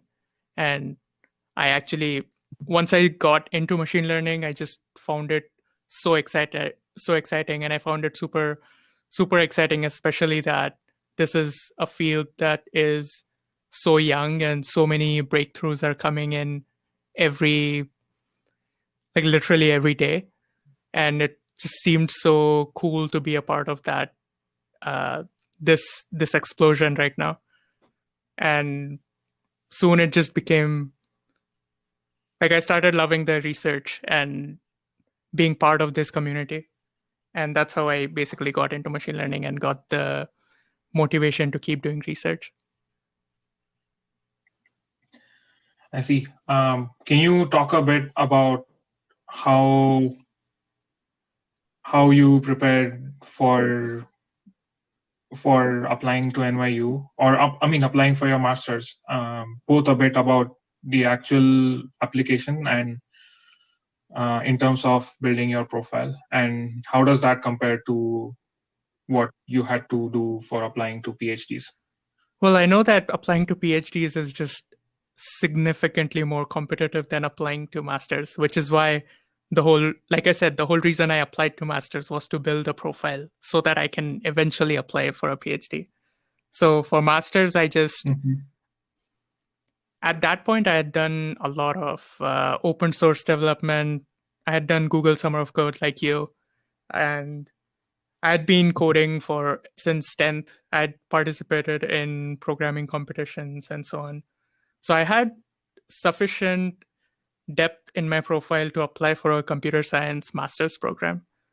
So I just took all of that and applied to a bunch of programs with, the usual stuff, statement of purpose. Like, it was super generic back then. I just want to do computer science, blah, blah, blah.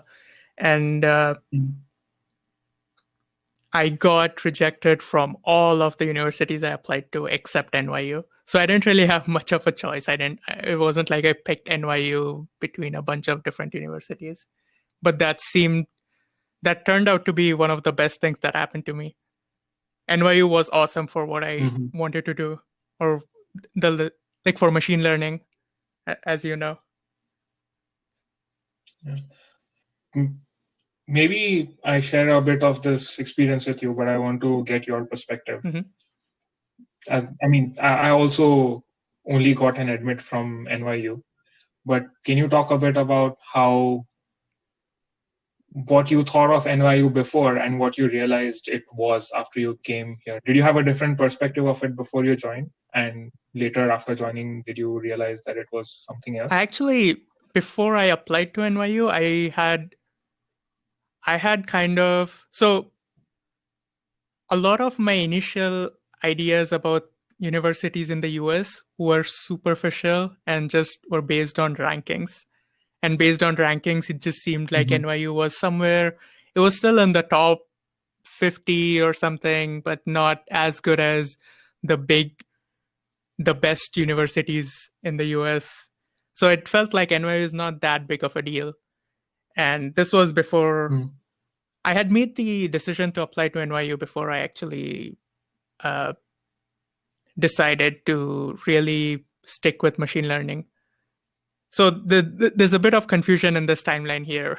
Just to clarify, I applied to NYU and then I deferred that admission by 1 year. And in that 1 year, I was doing the internship at IIT Bombay.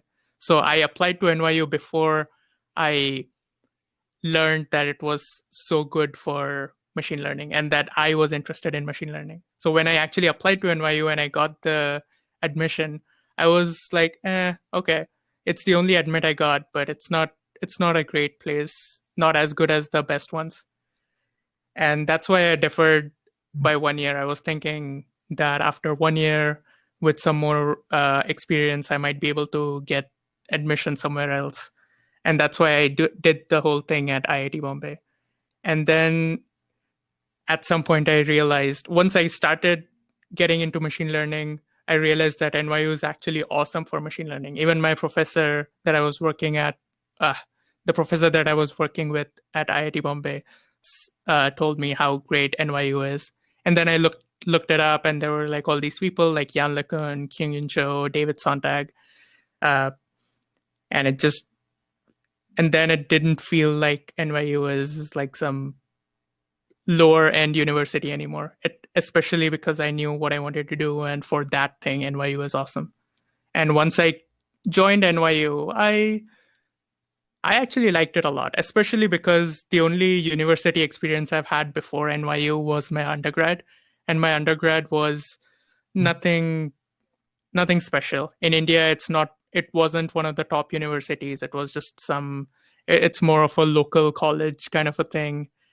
And I didn't have any kind of special motivation to study anything before I found machine learning, which is why I was content with the university I was in and so on. But then that kind of became a challenge when I applied for my master's.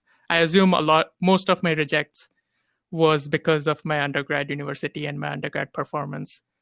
I had these problems during my PhD admissions as well. I had actual interviews with professors who told me that your undergrad grades suck. Even though at NYU you have a stellar profile, your undergrad grades suck and your undergrad university is not that well known, it's not you don't match up to the standard of students that we admit. For PhD, undergrad matters a lot.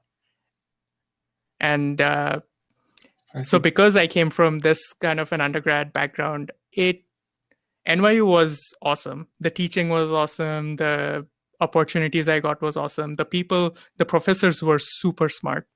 The research that I did with David Sontag and Kyung-Yun Cho, and the PhD students there with like Yassine and Emily, they were just so much smarter than anyone I had worked with before. I see. I have two questions to ask you, and I think for the first one, I kind of know the answer. But if you were to apply for a master's again, would NYU be your first choice? Yeah, I would definitely apply to NYU. I loved being at NYU. Yeah, it was a bit same for me as well. I actually realized how good NYU is and about all the cool stuff that was going on after I came to NYU. About the point that you said about your bachelor's performance, is there anything that so if you imagine yourself I'm sure there are always things you can improve in your past performance, but is there something you would say to your BTech self that would make him understand that just bachelor's performance in terms of grades is helpful? Well, not only grades. The material you study for the grades is super helpful. For example, I just ignored a lot of the math because I figured I'm not going to need this math ever. I just didn't have any motivation to study. Like I studied because I had to pass the exams, but no one really studies something well enough to be really proficient at it unless they're motivated beyond something, beyond just grades. And back then I didn't have that. So I was terrible at math. And I think that was, I would tell, if I could talk to my past self, I would tell him to just actually like not feel so high and mighty, like, oh, I don't need this stuff, I'm good at programming. I've already worked on so many projects. I've been working on open source projects and so on, so I can get a software engineering job anytime. Like I had this kind of an overconfidence back then, which prevented me from really getting into any other kind of material, and it severely limited my scope for what I could do in the future. And to break out of that and be able to get into machine learning, it became one of the biggest challenges to be able to relearn stuff that I should have already learned had I been more motivated back in undergrad. And that was one of the biggest challenges at NYU. One of the biggest challenges I faced was that I was so bad at basics that I should have been good at. Yeah. I would like to interject at this point and point out that Ankit had a 4.0 GPA at NYU. I think one of the few people in the entire batch that had a 4.0 GPA. But I mean, and you talk about your challenges, but it looks like at least at NYU, you did the best you could. And about the point you said. So for that, I would like to note that I was actually very lucky to end up with very good roommates. You and Shrivas. Actually, having the right kind of peers helps a lot. I loved my undergrad friends. They're awesome. They were a lot of fun, but that's the only thing we did. We just had fun. Anytime I did try to do anything more, because of the lack of interest and no one really cared about stuff, it kind of brought me down as well. And I just ended up spending a lot of time just watching movies and having fun. And at NYU, I had you and Shrivas, and you guys were serious about things, and you guys were awesome for having these philosophical discussions about things that we were working on and just life in general. And Shrivas was So like I mentioned my challenges with math. Shrivas was the guy who was essentially my savior. Any kind of math issues I had, I bothered him so much with the silliest, stupidest questions. And he was just next, like literally in front of me all for basically 2 years. And that The made a next room. huge difference. I'm pretty sure if Shrivas was not my roommate, I would not have performed as well as I did at NYU. Yeah, I think the right kind of peers definitely helps.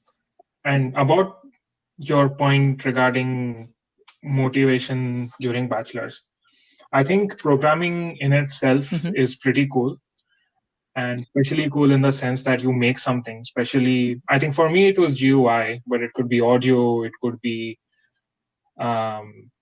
images and stuff like that. Or some embedded applications like microcontrollers. But the effect of programming is so immediate that you're immediately drawn to it, and it lets you just create things. And while I recognize that math is very important, but it takes a long time to go from to learning from math to actually being able to use it in your own project to make some sort of a difference. But programming, it's immediate. You don't have the instant gratification that you get with programming.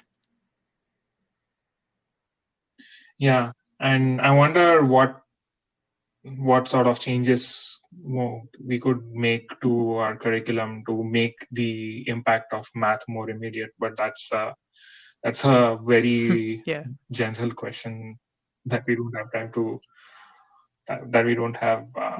time to discuss. You mentioned coming to NYU and learning, having to struggle through some learning in terms of math concepts. Can you also describe how you went from, well, I guess the most immediate thing that you do after enrolling is just the courses. And I think the first semester we had some courses that were compulsory to graduate. Do you remember how you transitioned from just doing the courses and homeworks, which in the first semester were pretty general? They were just programming. I kind of made sure, because of this math issue, I made sure to take one math-heavy course every semester because I wanted to force myself to get into these uncomfortable courses and uncomfortable areas and force myself to learn and get through them. So in my first semester, I took Foundations of Machine Learning, which you have taken as well, which is fairly, Yeah, but I took it. Yeah, it's a very good course, but I took it during the third semester. So I took Foundations of Machine Learning in my first semester, Convex and Non-Smooth Optimization in my second, and Inference and Representation in my third.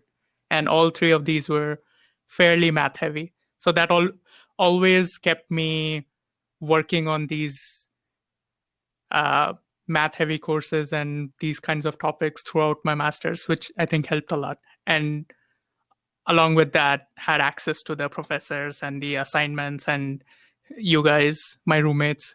And I think that this environment that I set up for myself helped a lot. Yeah, I think you make a very good point in terms of shifting the focus from grades to actually taking a subject, knowing that you are going to struggle through it. And I think the high level idea there is very important, that you need to be okay with finding something tough and be okay with just looking at something and not understanding it at first glance, and then working your way through getting some sort of an idea by reading books, talking to roommates, talking to professors and other students, and so on. Do you remember, can you talk about how at NYU, what your first sort of venture into research project was, and did that impact what you ended up doing for your PhD? It did, in a way. So the first research project I worked on at NYU was with Yassine, who was a PhD student with David Sontag. And I just emailed a bunch of professors asking if I can do research with any of them. And David Sontag replied back and he said, sure, can you talk to Yassine? And I had a discussion with Yassine. And basically, because that was my first project, I started by working with him on something that he was already doing. Essentially, I was just, he told me what to do and I did it. He said, explore some architectures on this thing, just try different things and see if any of those things work. Try dropout and blah, blah, blah. Like whatever you know about deep learning, try those things. So it was like super open-ended, and it wasn't like I had some specific research question that I was trying to tackle. I was just helping Yassine with his research. But of course, he had a research question, and as time went on, I got more involved in the higher level picture and the bigger picture, and got more interested in the problem itself. And after that, I proposed some semi-supervised approaches, which is like a significant change from what Yassine had been doing. And in my last semester, I kind of tried this idea, which turned out to work really well turned out to learn really well with limited data. So multi-label classification with limited data. I just tried this random thing, and we started working on a paper, and I had this. So this is this thing called grounded recurrent neural networks, which is an archive paper at this point, and we submitted it to NeurIPS.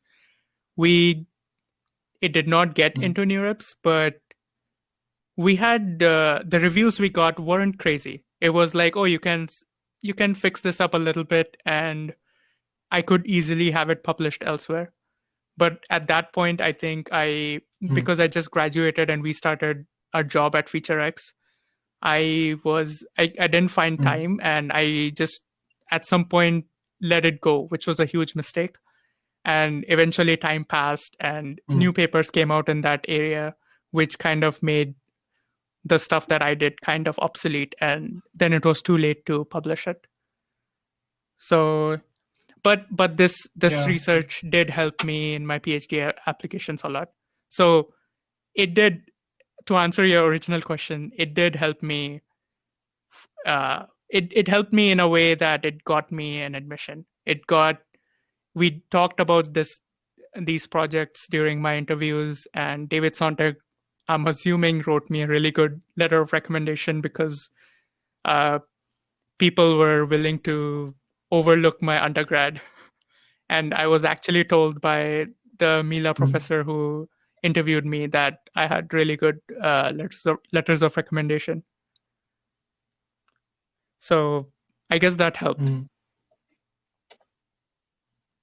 Yeah, and I think there are 2 points there that I would really like to draw attention to. One is talking to PhD students. I think I cannot stress this enough that PhD students have a lot of work to do, and sometimes that doesn't involve even, as you said, it was just running experiments, and to get your feet wet, it probably doesn't involve a detailed understanding of theory. So I think at least for master students, it's a great way to get into the field and get into research. And just even if you are just going into the industry, the experience is so valuable.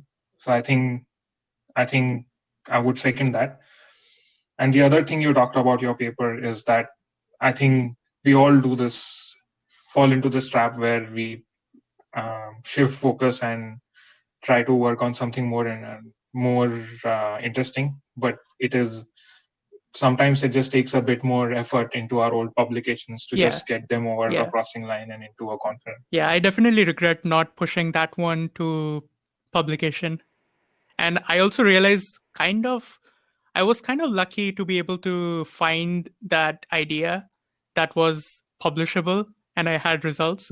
Because right now as a PhD student, one of the challenges that I'm facing here is that I'm having trouble getting publishable results. I'm on my 3rd project now.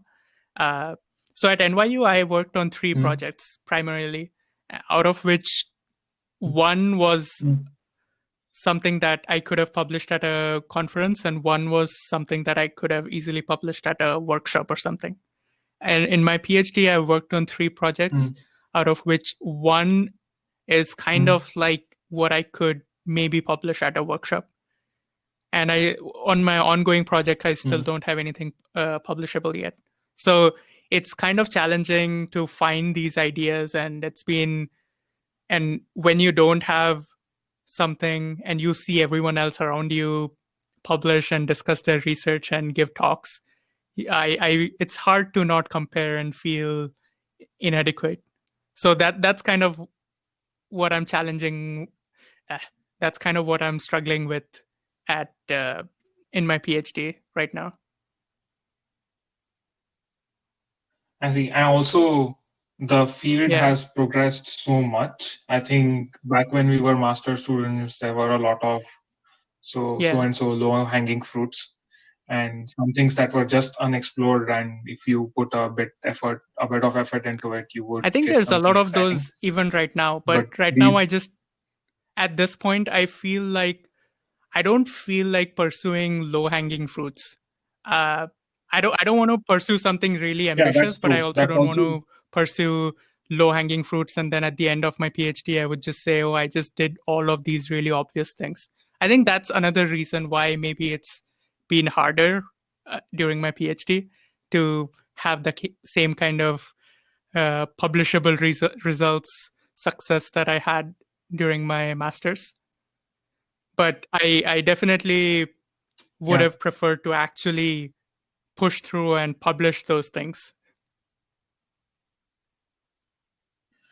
Yeah, I think it's also, maybe this is a bit of an uninformed opinion, but maybe because you have these few projects which haven't worked out, maybe they can,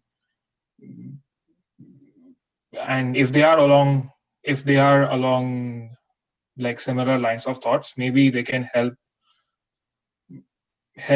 towards your eventual publication stronger, because I see a lot of papers these days which publish negative results, and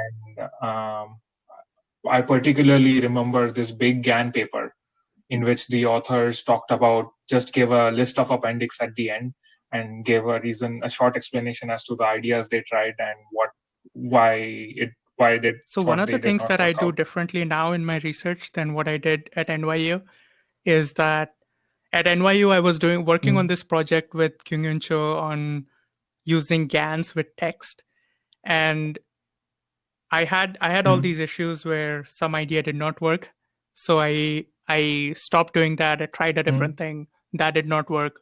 Tried a different thing. Essentially, I had no idea why the things that were not working. And had I pursued that a little more and tried to figure out exactly what is going wrong and try to analyze the failure cases, I would have gained a better understanding, and then it would have guided me towards better approaches. Or maybe there could be problems that I had no idea. Like it could have been something completely unrelated to the approach. Maybe it was some other kind of bug. And right now, what I try to do is if something doesn't work, I try to understand exactly why it doesn't work. I form a hypothesis about, okay, this is probably why it's not working. And then I come up with a test or some kind of visualization to confirm that is the reason that is not working. And if I'm not able, and it's happened many times that my hypothesis has been wrong. Like I make some assumption that, oh, this is not working because it's probably just memorizing this data, or it's just learning a super trivial solution where it just produces a 0 or something like that. And then I test it under the situations. And then I see, oh, that's actually not what's happening. And it's doing something different.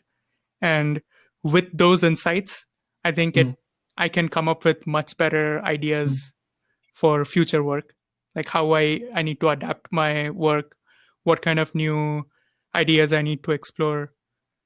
So I think it's important. So that is kind of goes in the direction of publishing failures, but instead of like, even if you're not publishing the negative results, analyzing the negative results is, I think, super important.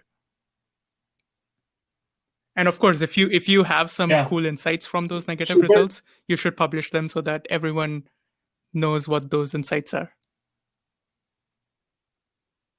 Yeah. Superficially, like doing superficial analysis and moving on to the next idea is a trap that I fall into as well. But just to ask a bit, just to dig deeper, what are some of your favorite software tools to document results? I love weights and biases. I've been using that a lot. Do you know what that is? It's it's like TensorBoard, but it's all synced online. So instead of logging locally, it sends the data to the weights and biases server, and it provides all these really nice visualizations like TensorBoard, but so much more. It lets you run hyperparameter sweeps. It lets you see which hyperparameters are most influential for a specific metric. And you can group runs and see the variance across different seeds. It just gives you a lot of information, and you can share this information with your people you're working with, and other team members can all your other team members who are working on the same project can also push to the same monitor. Like essentially, weights and biases is like this centralized place where you can have all your results about your experiment. So it has plots. You can see all your logs. You can see what git commit your code was at when you ran that experiment. So you can always go back to that code, that point in code. So it's pretty good. It's similar to, there's a few different tools like that out there, which I've superficially looked at, but weights and biases is like one of my favorites right now. It's free. And is it free or paid? Okay, I think it's paid, but as a student, it's free.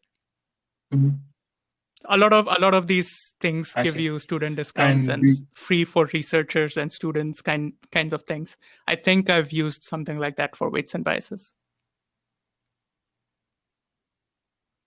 I see. And do you have anything or any favorite tool where you record just text observation like notes and stuff, or do you just maintain a local LaTeX doc? I used to do stuff like that on like just text on Google Sheets or Google Docs, but really since I started using weights and biases, that's all been obsolete because I can do everything there. And if I need to compile results later, I can just do that at a later point.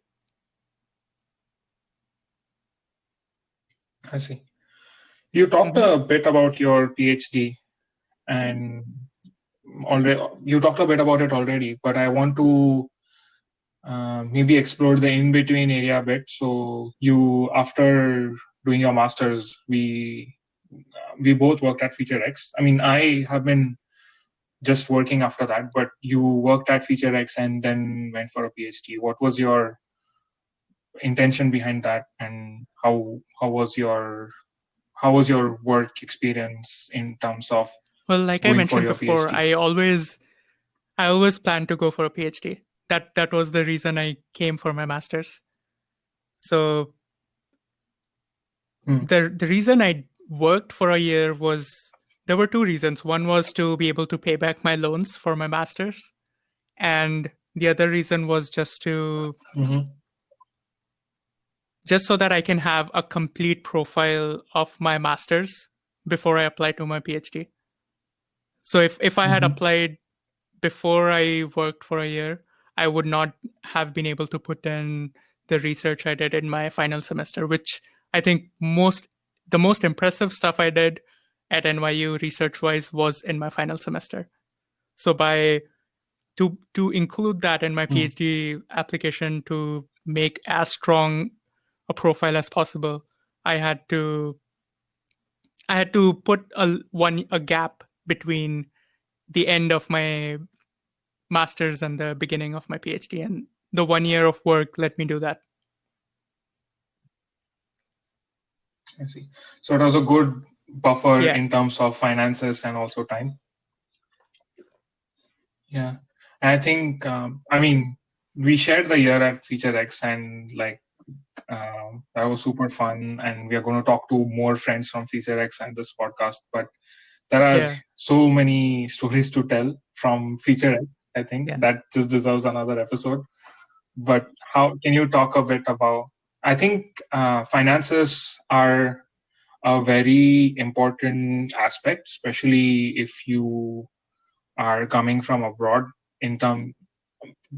and especially if it involves a currency that is not valued so much in terms of the US dollar. So finances are a super crucial aspect. Can you talk about how your work at Feature X, in the sense that from the point of view of research at a startup, and if you think what do you think about research at a startup? I think it depends on the startup. The reason I joined Feature X was because they advertised a lot of research freedom, and they gave that, like, compared to other possible startups who would do machine learning. I'm sure no one would give the same kind of research freedom that Feature X did. Obviously, you cannot compare to actual machine learning labs like Google's or Facebook's, but for a startup like Feature X, I think we did have a lot of research freedom, and I really enjoyed that. But it's not the same as the research freedom you get in academia or in a dedicated machine learning lab. So there's a huge difference. I don't have to stick to this one domain of image computer vision with satellite images. That's kind of, even though we were free to try a bunch of different ideas, we kind of still had to stick to that specific realm because that's what the company did.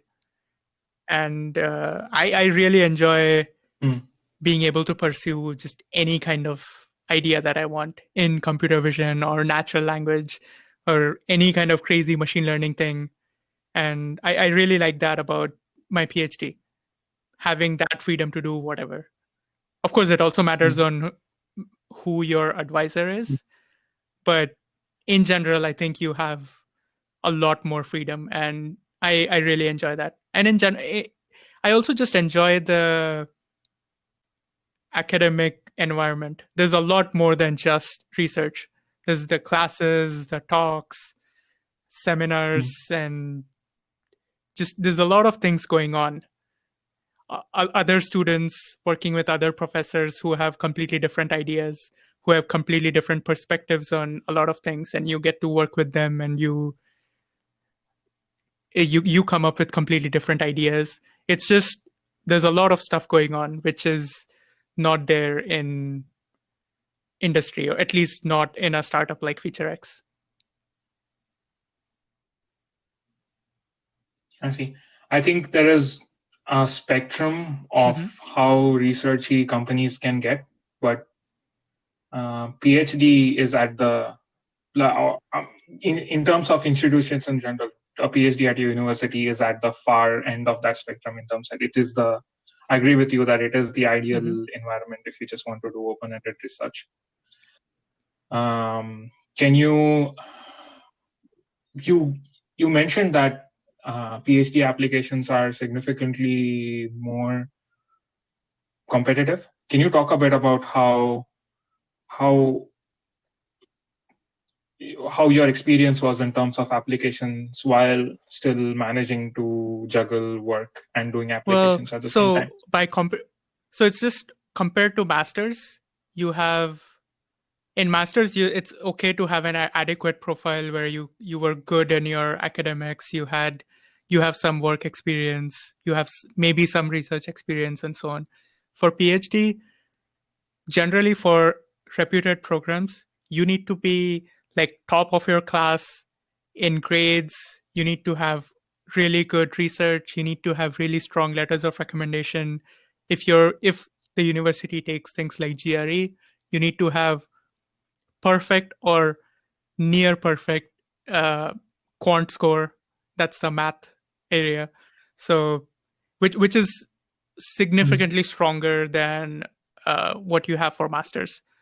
So I did not have the undergrad grades, but I had good grades during my masters. I had some really good research. I had strong letters of recommendation. So the application process, I just had to compile all of that, build a compelling statement of purpose. The challenge was that because PhD is so competitive, even if you're really smart, your professors, your recommenders will tell you to apply to a lot of places. It's completely normal to apply to 15 or 20 universities, and the professors actually ask you to do that because there's a good chance that there's a very small chance of admission in any of these reputed programs. So, and for each of these universities, you had to write a separate statement of purpose, and that stuff takes a lot of time. So it was really challenging to find enough time, because it took pretty much like 3 weeks of continuous, like almost all day I had to do stuff for the applications, and it was challenging to do that along with work. So I admit that during those few weeks I did kind of do my applications at work a little bit and kind of slacked off during my work. But it wasn't enough that I guess people noticed, but it was for a short period, and soon people forget that there was this little blimp where I was doing less work because maybe I was distracted. But I still kept working on my feature X stuff as well, of course. But yeah, it was definitely like super busy times where I just had so much stuff to do in every direction. Yeah, my memory is a bit fuzzy, Yeah, but did I you have actually to gave my answer the GRE GRE twice again during that time? because I needed a really I see. high Cool. quant score, because that's what's expected. So I got 168 out of 170, which was 167, which wasn't good enough, because unless it's 168 or greater, like 168 is the lower end of, like, that's a bad quant score. At 167, you're out. That's not a good score at all. So I had to give the GRE again. I kept preparing more for my quant, and then had 168. I don't know. I mean, I tried my best. That's what I got. And so it's not like I think I just had I had a lot of difficulty just not making stupid mistakes. Like there was no question that I found difficult in the GRE.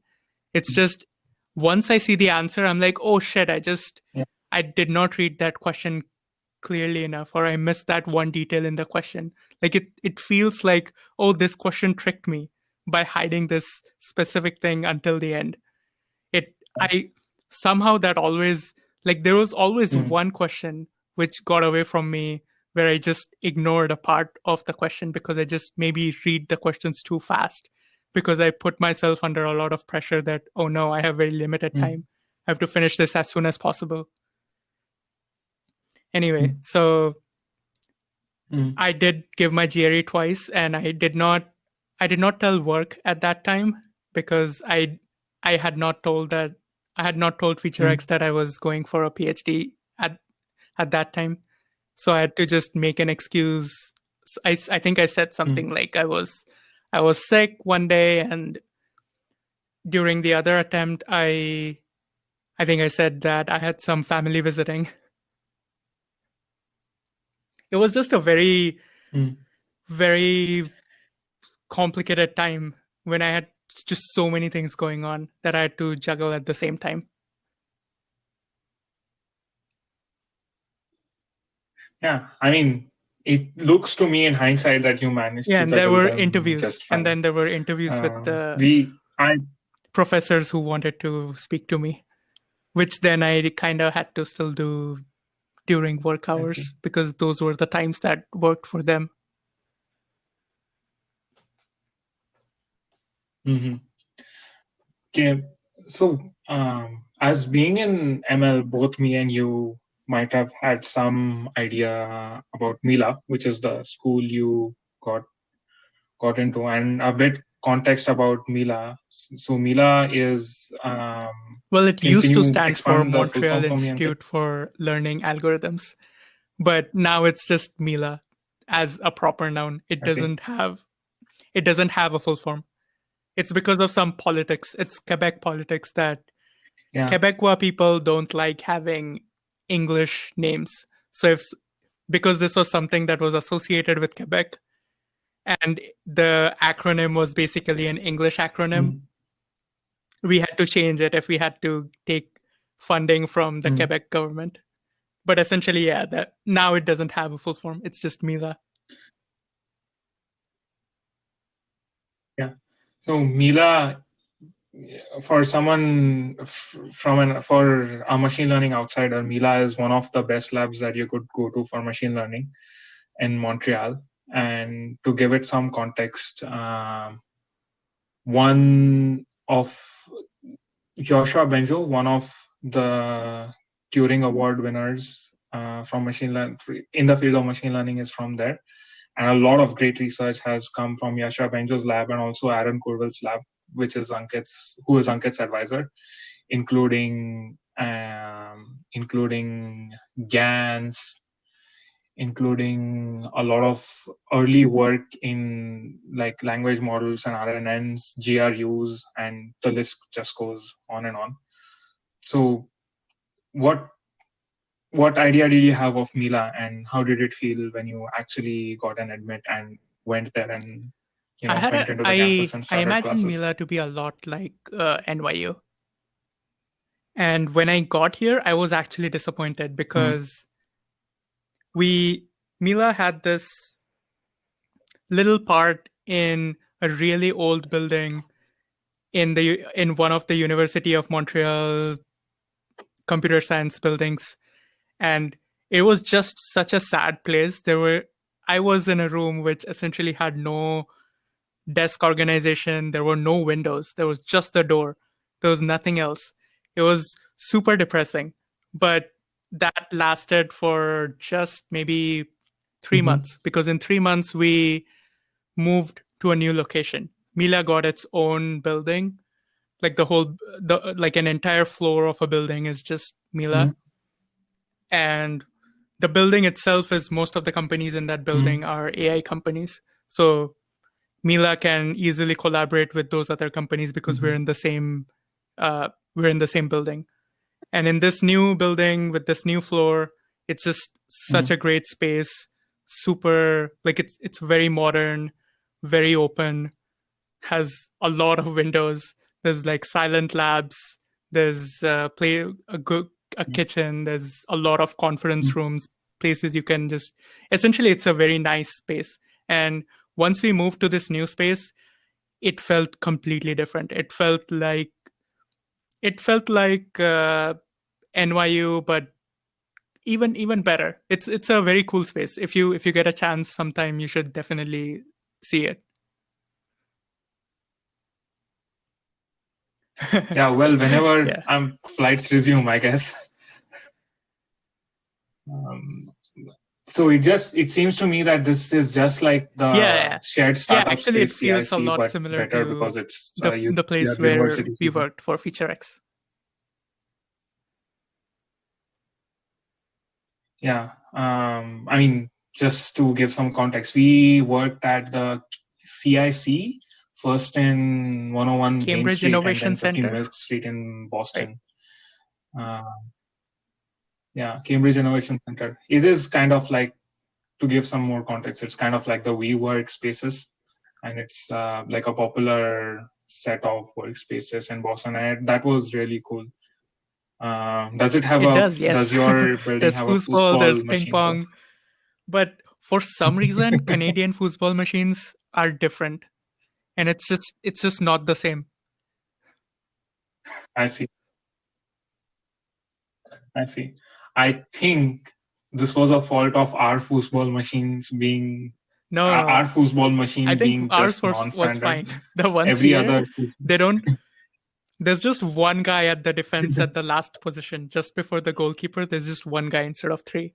That makes a huge difference in the dynamics, and just it pisses me off because I'm so used to playing the regular foosball that American layout uses. Yeah, I haven't played nearly same. enough foosball as compared to what I did during Feature X days. So tell me a bit about the how your the PhD research compares to the research you did during masters, and if you can just talk about the field or Well, the like I projects said that you are before, working compared on to my right now. master's projects, I have taken on a little more challenging projects here. And actually, the first project I started working on was maybe too ambitious in hindsight. It's still something I'm interested in, but maybe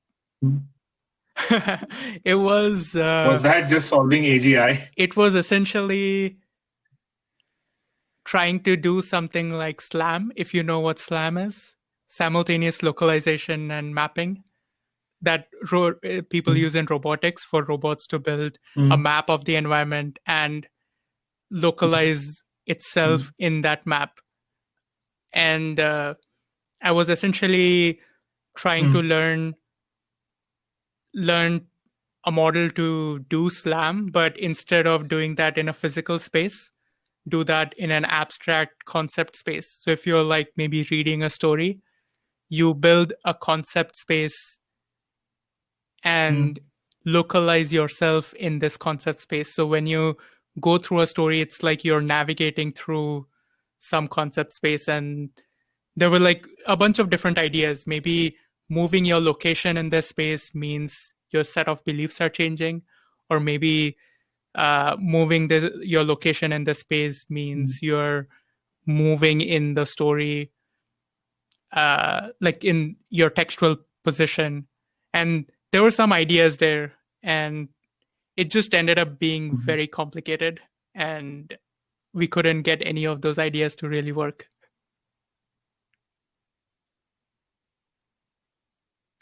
I see. So if I can summarize this in a very general way, it is like taking a book and dynamically flipping So it's through its like pages reading to a answer a book particular question or and something like that. building a Except, map of the book in your mind. So like when you read a book, at the end of, after you're done reading a book, I can ask you a question about some general questions about the story you just read, and you are able to answer those questions about the story you just read. That means that in your mind, you have some representation, like some summary of the entire thing that you read. So essentially, this map that I was trying to build was similar to this representation. You go through some story, and while you're going through that story, you're building this map and you're localizing yourself in this map. And once you're done, this map is essentially a summary or like a big representation of the entire thing that you just read. I see. And what do you, what are your just in general ideas now? Before that, I would just like to tell you that this project, I think one of the most important things in research, which is also very challenging, is to know when to quit. So I could have gone on that project forever, but at some point, I had to decide, okay, we need to stop so that we can pursue something that can actually lead to something interesting. There was a lot of things we could try in that direction, but maybe the impact of an eventual paper is just not the effort that would go towards it, the time that would go towards it is just not justified by the impact it would have. So that was one of the initial things that I'd never had to do that before. Because in my master's, a course ended, or or my master's ended. Something ended which just naturally brought about an end to a project. Here, I have to make a decision to kill a project, which is, I think, really important to know when to stop. And my advisor initially kind of taught me how to do that and told me that this is the right thing to do. And essentially, that's something I've learned now. And now when I feel like I've gone, like I imagine the impact my work can have. And if the amount of time I'm putting into it just does not justify the impact, then I kind of have learned to pull the plug. Yeah. I see. And imagine that that must be really hard, right? Because it's your own brainchild, and in your I tell mind, myself that I'll get back even to it beyond the paper later, but who knows? I see.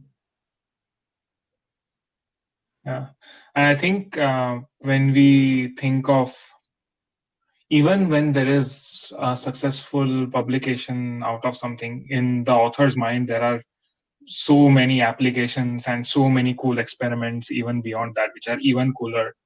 And it's just hard to make yourself to do that, I think.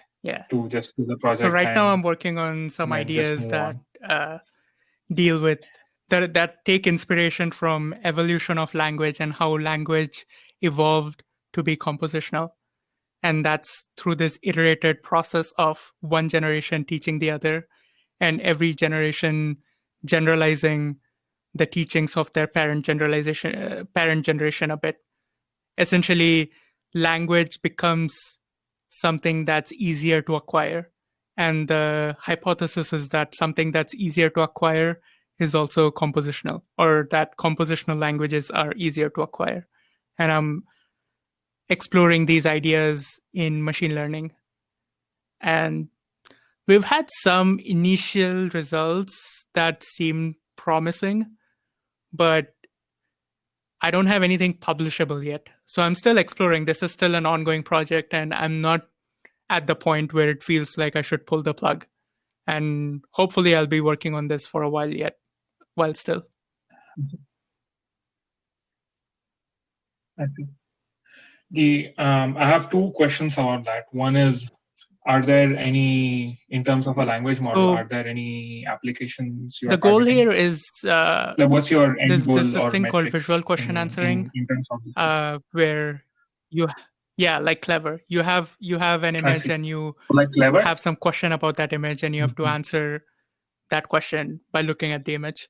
So essentially, right now, if you think about something like that, then when you look at a question, you have a flow chart in your mind about what steps you need to do to produce an answer, like how you need to analyze the image to produce an answer to that question, which essentially neural module networks do really well. The assembly of modules in neural module networks is the plan or the flowchart that I'm talking about, and actually forward propagating through the assembled module network is like executing the program and producing an answer. So this assembly of modules, or the program to answer a question, is essentially kind of a language. And I'm trying to explore these iterated learning techniques to learn a compositional language for assembling neural module networks. And the goal is that if you have a compositional language, then that would systematically generalize much better.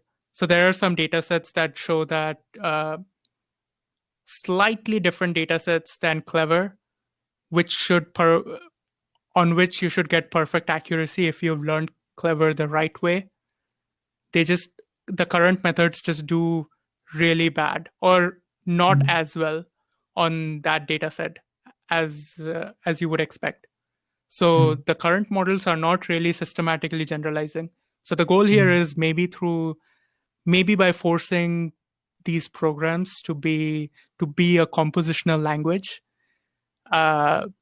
it would help with systematic generalization. So I would eventually test these ideas on this data set called closure, which is essentially clever but with slightly more out of distribution questions that should be perfectly answerable with 100% accuracy if your model learned clever the right way.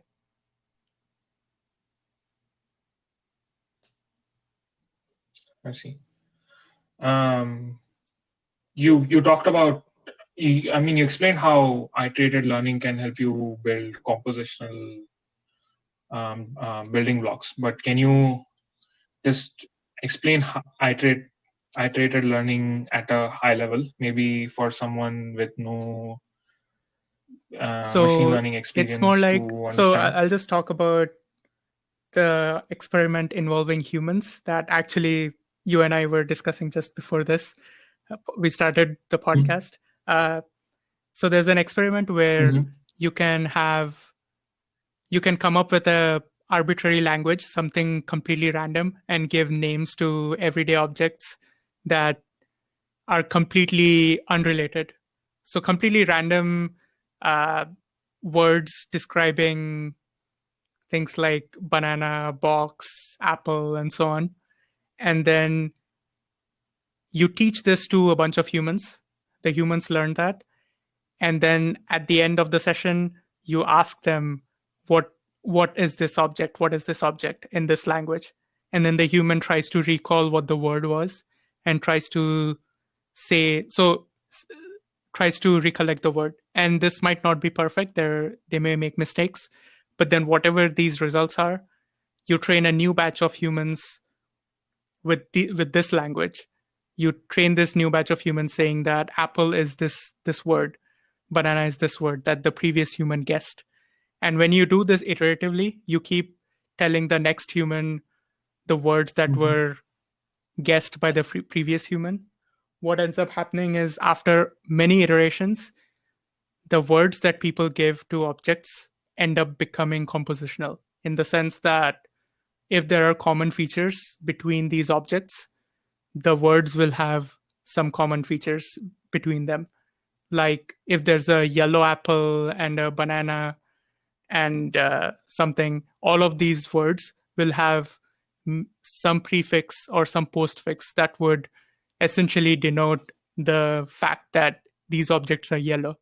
Essentially, there's some sort of disentanglement and some compositionality that just arises through this dynamic of iterated learning. And there's this bottleneck because you are forgetting some information and you cannot teach everything you know to the next generation. So at every iteration, the next generation is extrapolating and kind of shows a preference for languages that are easier to acquire. Things where all yellow objects have the same prefix are obviously easier to learn for humans because it's just, you can easily draw that correlation. Oh, all of these are yellow and they have the same prefix. So something that's compositional is easier to learn. And by doing this process, you have a tendency to gravitate towards languages that are easier to learn. And easier to learn languages are also compositional.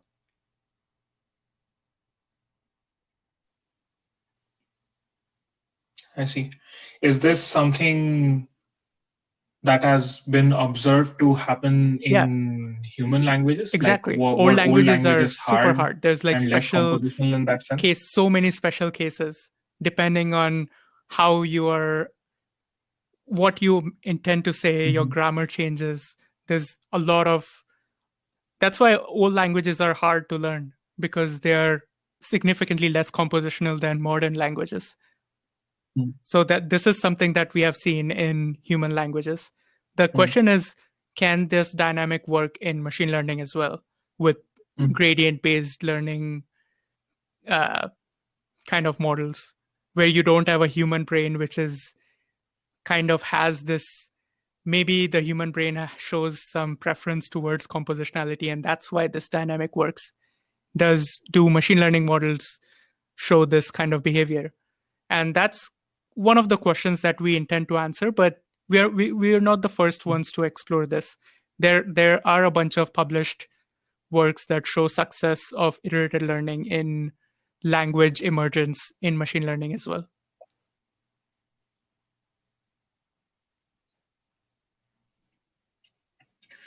I see. So, they show it like do with they show really it in an isolated toy sense? data. Where, So what this is, we are trying to might do be a is table. something a little more challenging with visual question answering. It's way more complicated than the really toy experiments that these papers have published.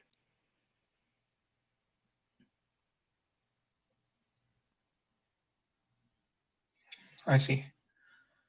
Okay, I think it's a really cool. It's a really cool set of ideas, and I'm always excited to see human brain notions end up in machine learning, because I think approximating the human brain is, I think, something we all strive for, right? Because it's able to do all of these things so effortlessly.